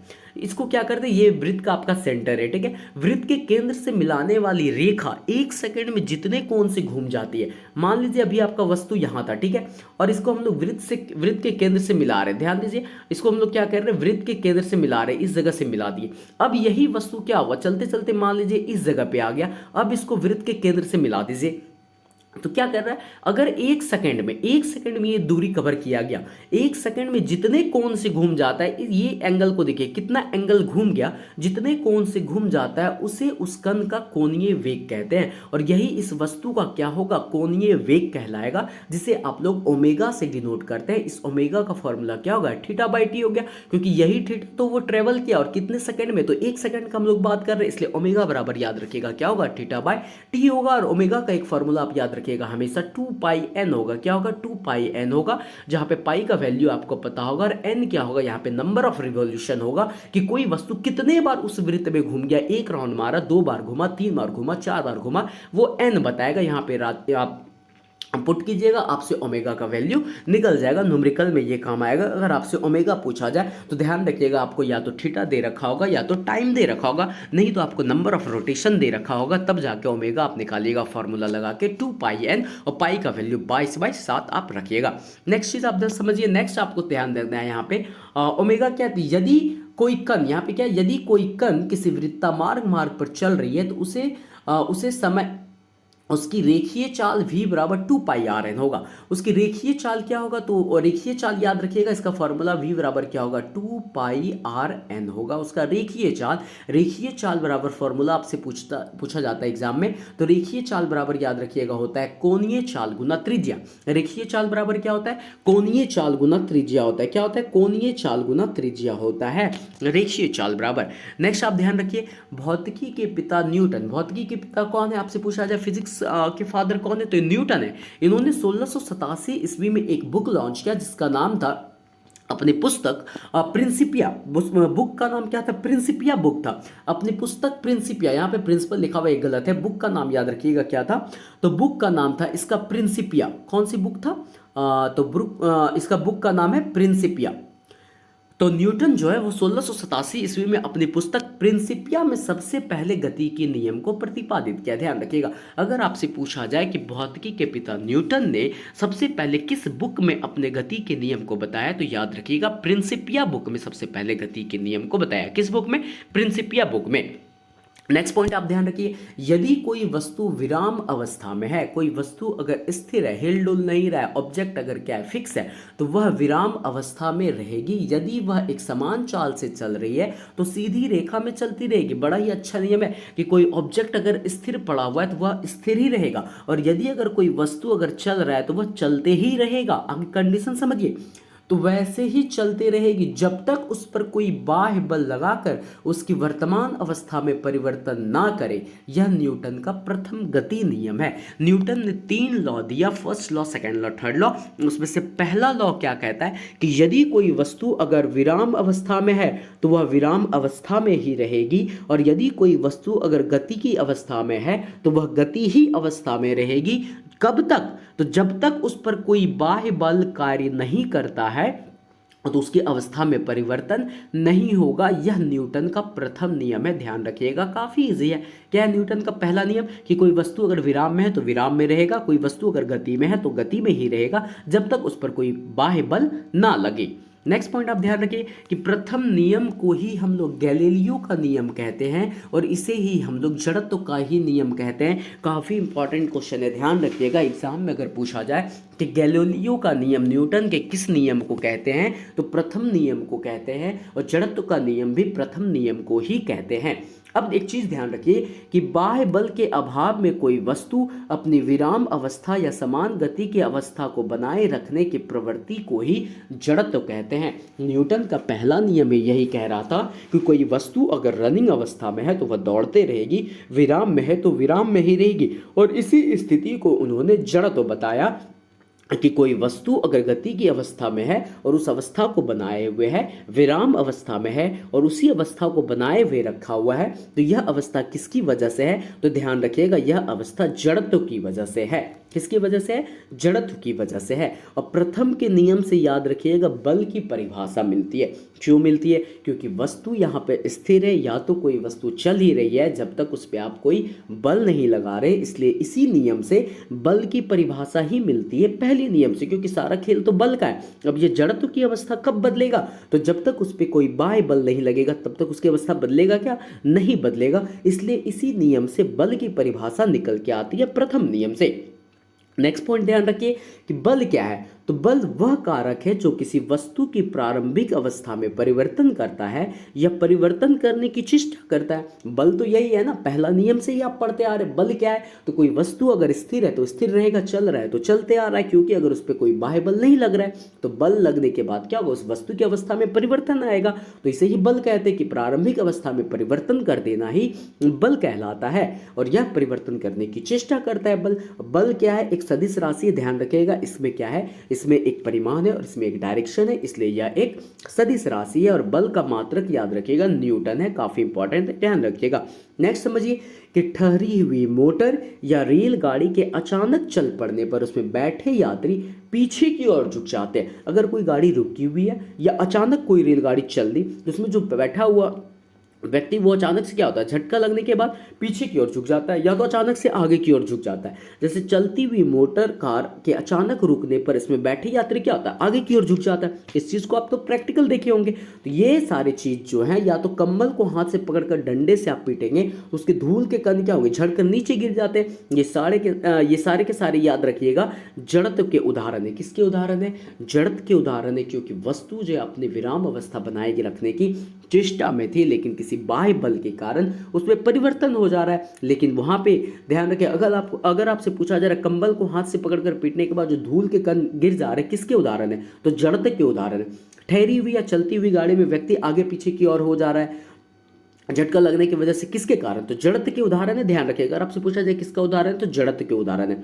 नेक्स्ट पॉइंट ध्यान रखिए, किसी वस्तु के द्रव्यमान तथा वेग के गुणनफल को उस वस्तु का संवेग कहते हैं। संवेग क्या होगा? तो वेग गुना द्रव्यमान। संवेग क्या है? कोई वस्तु लीजिए, उसका जो द्रव्यमान है उसको पकड़ लीजिए और उसके वेग को पकड़ लीजिए, दोनों को मल्टीप्लाई कर दीजिए, तब निकल जाएगा आपका संवेग। और संवेग क्या है? एक अदिश राशि है और इसका SI मात्रक किलोग्राम मीटर पर सेकेंड है। क्या है? किलोग्राम मीटर पर सेकेंड सेकंड। अब एसआई मात्रक इसका किलोग्राम मीटर पर सेकंड कैसे हुआ? तो द्रव्यमान को आप किस में मेजर करते हैं? बताइए, केजी में मेजर करते हैं। और वेग को किस में मेजर करते हैं? तो मीटर पर सेकंड में मेजर करते हैं। तब जाके इसका क्या निकलता है? एसआई मात्रक निकल जाता है, केजी मीटर पर सेकंड। सबका आप यूनिट याद रखिएगा, तो एसआई मात्रक निकालना काफी आसान है, वो भी मैं एक वीडियो में बता दूंगा। लेकिन ध्यान रखिएगा, यहाँ पे संवेग क्या है? तो कोई वस्तु का द्रव्यमान लीजिए, उसकी स्पीड को लीजिए, वेग को लीजिए, दोनों को गुना कर दीजिए तो आपका संवेग निकल जाता है, उस वस्तु का संवेग निकल जाता है। इसका एसआई मात्रक किलोग्राम मीटर पर सेकंड है। नेक्स्ट आप समझिए, किसी वस्तु के संवेग में परिवर्तन की दर उस वस्तु पर आरोपित बल के समानुपाती है। अब संवेग क्या है? संवेग के परिवर्तन की दर, मतलब पहले संवेग मान लीजिए कुछ और आ रहा था, 5 आ रहा था, अब मान लीजिए उसका संवेग 7 हो गया। इसमें जो परिवर्तन हुआ, उसके परिवर्तन कैसे हुआ? 2 यूनिट का यहाँ परिवर्तन हुआ, किसकी वजह से हुआ? तो बल की वजह से, क्योंकि इसमें जैसे ही फोर्स ज्यादा लगा, बल ज्यादा लगा, तब तो जाके इसका संवेग बढ़ गया, 5 से 7 हो गया। इसलिए ये क्या है? बल लगने के बाद ही इसका संवेग बढ़ रहा है। इसलिए बल की क्या है? ये संवेग जो है समानुपाती है, डायरेक्टली प्रोपोर्शनल है। संवेग के परिवर्तन की दर जो है उस पर लगने वाले बल के समानुपाती है। वह संवेग परिवर्तन बल की दिशा में होता है। किस दिशा में होगा? जिस डायरेक्शन में बल लगेगा उधर ही उसका संवेग परिवर्तन होगा। और यह न्यूटन का द्वितीय गति नियम है। न्यूटन का द्वितीय गति नियम क्या है? तो किसी वस्तु के संवेग में परिवर्तन की दर उस वस्तु पर आरोपित बल के समानुपाती होता है। वह संवेग परिवर्तन बल की दिशा में होता है। यह न्यूटन के द्वितीय गति का नियम है। क्या? कि जब किसी वस्तु पे आप अगर फोर्स लगा रहे, बल लगा रहे, तो उसके संवेग में परिवर्तन हो जा रहा है। यह क्या है? और यह परिवर्तन जो है बल के समानुपाती हो रहा है, क्योंकि जैसे बल लग रहा है तब जाके ना उसका संवेग चेंज हो रहा है। तो बल की क्या है? डायरेक्टली प्रोपोर्शनल है। यह न्यूटन का क्या है? दूसरा नियम है। और संवेग परिवर्तन याद रखेगा हमेशा बल की दिशा में होगा। न्यूटन के गति के दूसरे नियम से बल का व्यंजक प्राप्त होता है। पहले नियम से बल का परिभाषा मिल रहा था, लेकिन दूसरे नियम से बल का क्या मिलेगा? बल का व्यंजक प्राप्त होता है। इस चीज को आप ध्यान रखिएगा। और यहीं से फॉर्मूला निकल के आएगा आपका, फोर्स बराबर एफ बराबर क्या? M A. एफ बराबर एम ए, प्रथम नियम। ये एफ बराबर प्रथम नियम, ये पहला नियम है, ये दूसरे नियम का ही अंग है। क्योंकि जनरली आप लोग यहाँ बल के बारे में कहाँ पे पढ़ रहे हैं? दूसरे नियम में पढ़ रहे हैं। सिंपल पहला नियम तो रेस्ट और मोशन की अवस्था में था, उसके बारे में बताया गया था कि बल लगेगा तब जाके वो परिवर्तन चेंज करेगा। लेकिन दूसरे नियम में एग्जैक्टली यहाँ पे बताया जा रहा है, किसी वस्तु में अगर संवेग के परिवर्तन की दर किसके अनुपाती है? बल के अनुपाती है। तो यहाँ एफ बराबर एम ए याद रखिएगा, यह दूसरा नियम का अंग है। ये जो फोर्स हम लोग लगा रहे हैं, एफ बराबर M A, mass into acceleration, ये क्या है? दूसरे नियम का अंग है, क्योंकि ये फोर्स जो है दूसरे नियम से निकल के आ रहा है। नेक्स्ट चीज आप ध्यान रखिए क्या है? कि प्रतिक्रिया के बराबर परंतु विपरीत दिशा में प्रतिक्रिया होती है। यह न्यूटन की गति का तीसरा नियम है। काफी इजी है। क्या कह रहा है? कि to each and the every action there is equal and opposite reaction. कि आप अगर कोई क्रिया कर रहे हैं तो उसकी विपरीत एक प्रतिक्रिया आपको मिलेगी, उसकी विपरीत दिशा में। मान लीजिए कोई दीवाल है, इस दीवाल पे कोई व्यक्ति है और ये व्यक्ति क्या कर रहा है? इस दीवाल पे अगर फोर्स लगा रहा है, तो मान लीजिए अगर ये 5 केजी का फोर्स इस पे लगा रहा है, 5 न्यूटन का फोर्स इस पे लगा रहा है, तो ये दीवाल भी इस पे क्या कर रहा है? 5 न्यूटन का फोर्स इस पे भी लगा रहा है। यही तो तीसरा नियम है कि कोई वस्तु अगर किसी दूसरे वस्तु पर जितना बल लगा रहा है, ठीक उतना ही बल उस वस्तु के द्वारा उस व्यक्ति पे लगाया जाएगा। ये प्रतिक्रिया के बराबर परंतु विपरीत दिशा में, क्योंकि इसका डायरेक्शन इस और है और इसका डायरेक्शन किस और है? इस और है। विपरीत दिशा में प्रतिक्रिया होगी। यह न्यूटन का तृतीय गति नियम है। एग्जाम्पल में याद रखिएगा, बंदूक से गोली चलाने पर चलाने वाले को पीछे की ओर धक्का लगाता है। जब आप गोली चलाते हैं तो उसका जो हाथ है पीछे की ओर वापस जाता है, धक्का लगता है। नाव के किनारे पर कूदने पर नाव पीछे की ओर हट जाए। नाव पे आप चलते रहिए, अचानक से कूद जाइए तो नाव थोड़ा पीछे की ओर हट जाएगा। रॉकेट को उड़ाने में इन सारी चीज़ों में याद रखिए, काफ़ी इंपॉर्टेंट है ये, न्यूटन का तृतीय नियम इसमें लागू होगा। किसमें? बंदूक से गोली चलाने में, नाव को किनारे पर कूद जाने पर नाव का पीछे हट जाने में, रॉकेट को उड़ाने में, ये तीसरा नियम लगता है न्यूटन का। नेक्स्ट ध्यान रखिए, यदि कणों के किसी समूह या निकाय पर कोई बाह्य बल नहीं लग रहा है तो उस निकाय का कुल संवेग नियत रहता है। मान लीजिए कोई पार्टिकल्स है, कणों का बहुत सारा ये समूह है, ठीक है, इस पे आप किसी भी तरह का बाह्य बल नहीं दीजिए तो इसका संवेग क्या बदलेगा? नहीं बदलेगा। यही तो बता रहा है, इसका संवेग क्या है? फिक्स है, कांस्टेंट रहेगा, संवेग नियत रहता है। अर्थात टक्कर के पहले और बाद का संवेग बराबर होता है। यह संवेग संरक्षण का सिद्धांत है। अब इसमें आके कोई वस्तु अगर आके टकरा जाए तब जाकर इसका संवेग क्या होगा? बढ़ जाएगा थोड़ा सा। यानी टक्कर के पहले जो संवेग है वो भी फिक्स रहेगा, टक्कर के बाद जो संवेग होगा वो दोनों क्या होगा? बराबर होगा, क्योंकि यहाँ पे दोनों इक्वल हो जाएगा। किस केस में? अगर टक्कर के पहले और बाद का संवेग बराबर होता है, यह संवेग संरक्षण का सिद्धांत है, क्योंकि कणों के किसी भी समूह या निकाय पर कोई बाह्य बल नहीं लग रहा है, तो उसका निकाय का कुल संवेग क्या है, नियत है, कांस्टेंट है। यानी टक्कर के पहले और बाद का संवेग क्या होगा, बराबर होता है। यह संवेग संरक्षण का सिद्धांत है। अगर आपसे पूछा जाए संवेग संरक्षण का सिद्धांत क्या कहता है, तो बताइएगा टक्कर से पहले और बाद, टक्कर के बाद जो भी संवेग होगा वो फिक्स होगा, संवेग बराबर होगा, यही संवेग संरक्षण का सिद्धांत है। नेक्स्ट आप समझिए, यदि कोई बाह्य बल किसी वस्तु पर थोड़े समय के लिए कार्य करता है, ये बाह्य लिखा हुआ है, क्या यहाँ पे बाह्य बल है, बाह्य बल है, कैसा बल है, बाहरी बल है, बाहरी बल को हम बता रहे हैं, ये बाह्य बल है। जब कोई बाह्य बल किसी वस्तु पर थोड़े समय के लिए कार्य करता है, तब बल तथा समय अंतराल के गुणनफल को उसे बल का आवेग कहते हैं। यदि कोई वस्तु यहाँ है, इस पे कोई बल कार्य कर रहा है थोड़े समय के लिए, कुछ समय के लिए इस पर हम बल लगाते हैं, ठीक है, तो बल तथा समय अंतराल के गुणनफल को बल का आवेग कहते हैं। इसे क्या कहते हैं, बल का आवेग कहते हैं। मतलब क्या हुआ कि जितना आप इस पे फोर्स लगा रहे, कोई बल लगा रहे, कुछ समय के लगा रहे, टाइम इंटरवल है ना यहाँ पे, क्या हम क्या बता रहे, कुछ टाइम इंटरवल, कुछ समय अंतराल के लिए क्या किए, बल लगाए, कुछ समय अंतराल के लिए किसी वस्तु पर कुछ हम बल लगाए, तो उसे हम लोग आवेग कहते हैं। ध्यान रखिएगा, उसे हम लोग क्या कहते हैं, आवेग कहते हैं। और इसलिए आवेग का फॉर्मूला यहाँ से निकल के क्या आएगा, बताइए आप, आवेग क्या है, तो कुछ समय अंतराल के लिए किसी वस्तु पर बल लगाना ही क्या कहलाता है, आवेग कहलाता है। तो आवेग बराबर क्या होगा, बल गुना समय अंतराल, जो आपका दिया हुआ है यहाँ पे, आवेग बराबर क्या होगा, बल गुना समय अंतराल। और ये आवेग जो है संवेग में परिवर्तन के बराबर होता है। अगर आपसे पूछा जाए आवेग क्या संवेग में परिवर्तन के बराबर होगा, तो बोलिएगा हाँ, यह बराबर होगा। और आवेग एक सदिश राशि है, क्योंकि इसमें डायरेक्शन होता है और परिमाण होता है। ध्यान रखिएगा, आवेग एक सदिश राशि है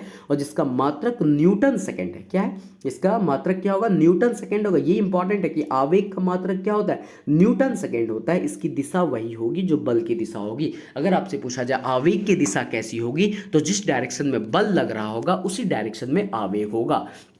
आवेग किधर होगा, बल के डायरेक्शन में होगा। ध्यान रखिएगा, यह एक सदिश राशि है, इसका एसआई मात्रक न्यूटन सेकेंड है। और आवेग बराबर क्या हो गया, तो बल गुना समय अंतराल हो गया, और यह संवेग में परिवर्तन के बराबर होता है। नेक्स्ट चीज आप ध्यान रखिए कि जब कोई वस्तु किसी वृत्ताकार मार्ग पर चलती है, तो उस पर एक बल वृत्त के केंद्र की ओर कार्य करता है। इस बल को अभिकेंद्रीय बल कहते हैं। और इस बल के अभाव में वस्तु वृत्ताकार मार्ग पर नहीं चल सकती है। मान लीजिए कोई वस्तु गोल सर्कल में चल रहा है, ठीक है, यहाँ से ट्रेवल करना स्टार्ट हुआ, कहता है कोई वस्तु अगर वृत्ताकार मार्ग पर चलती है, तो उस पर क्या बता रहा है कि उस पर एक बल वृत्त के केंद्र की ओर कार्य करता है। क्योंकि एक बल जो है ना, ये वृत्त के केंद्र की ओर कार्य कर रहा है, एक फोर्स जो है इस साइड लग रहा है, तब तो उस वस्तु को पकड़ के रखा है, तब जाके वो इस डायरेक्शन में ट्रेवल कर पा रहा है। अगर वो वृत्त के केंद्र की ओर बल नहीं लगेगा, तो ये वस्तु बाहर की ओर फेंका जाएगा। अगर कोई केंद्र की ओर उसको खींच के नहीं रखा हुआ है, तो ये वृत्त में कैसे घूमेगा, वो बाहर की ओर छूट के फेंका जाएगा।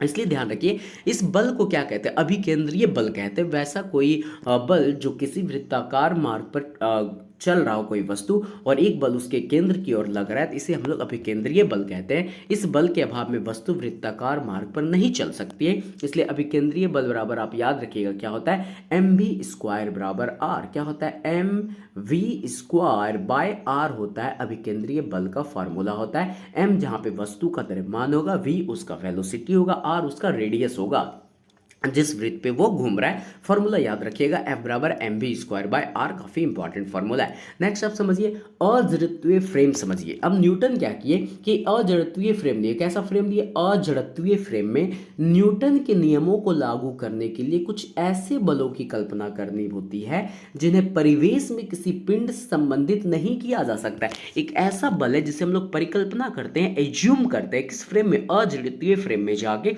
जो एक्चुअल में वैसा बल आपको देखने को नहीं मिलेगा। तो यह बल जो है वह छद्म बल या जड़त्वीय बल कहलाते हैं। इस बल को हम लोग क्या कहते हैं, छद्म बल या फिर जड़त्वीय बल कहते हैं। किस फ्रेम में, तो अजड़त्वीय फ्रेम में वह बल कार्य कर रही है, इसे हम लोग क्या कहते हैं, छद्म बल या फिर जड़त्वीय बल कहते हैं। और इसकी दिशा जो है वो अभिकेंद्रीय बल के विपरीत दिशा में होगी।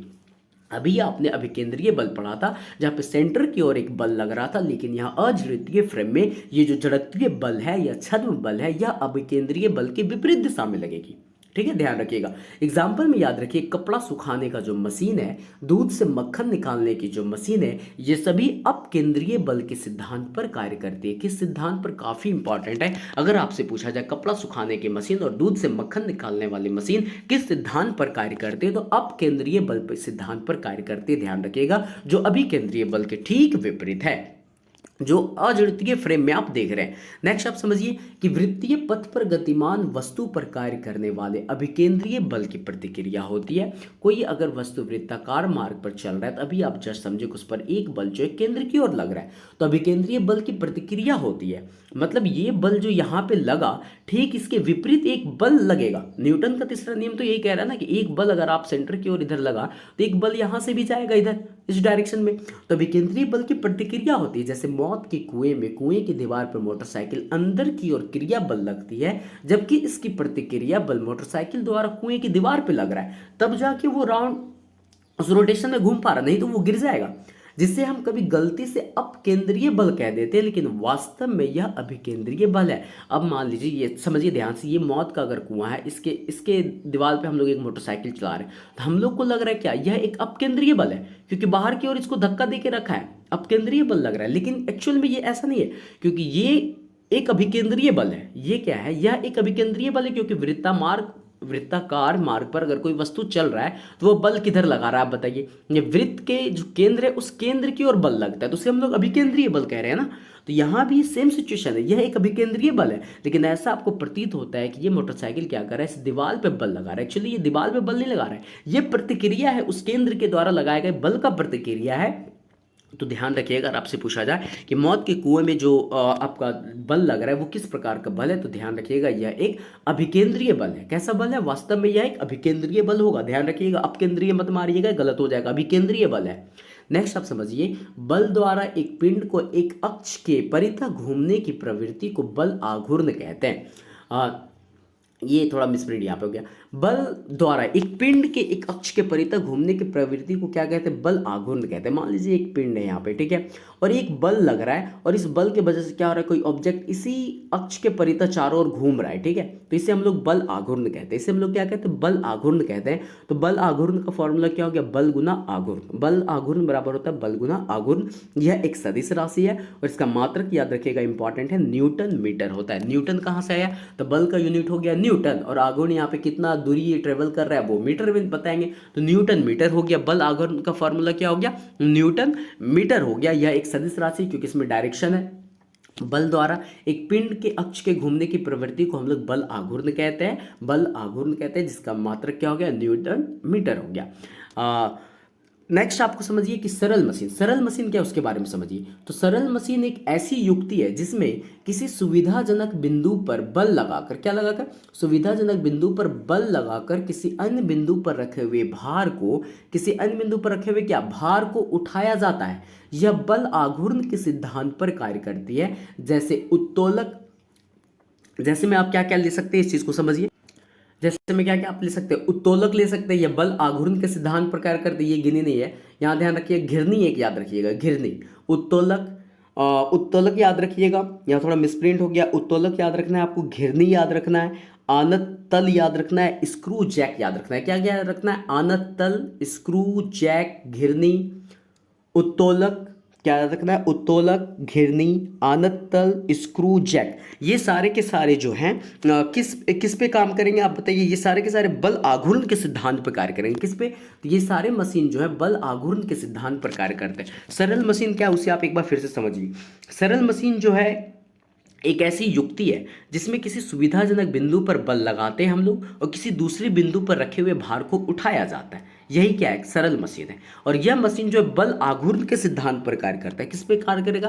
तो सरल मशीन जो है बल आघूर्ण के सिद्धांत पर कार्य करता है। इस बात को आप ध्यान रखिएगा। आपसे अगर पूछा जाए सरल मशीन किस सिद्धांत पर कार्य करता है, तो बल आघूर्ण के सिद्धांत पर कार्य करता है। एग्जाम्पल में बल आघूर्ण के सिद्धांत पर कौन कौन है एग्जाम्पल में?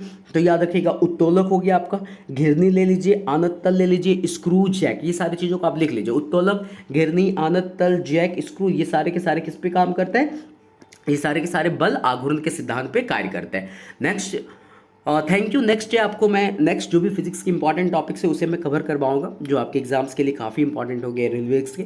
इस चैनल पे यदि आप नए हैं तो चैनल को सब्सक्राइब और शेयर करना मत भूलिएगा। Thank you.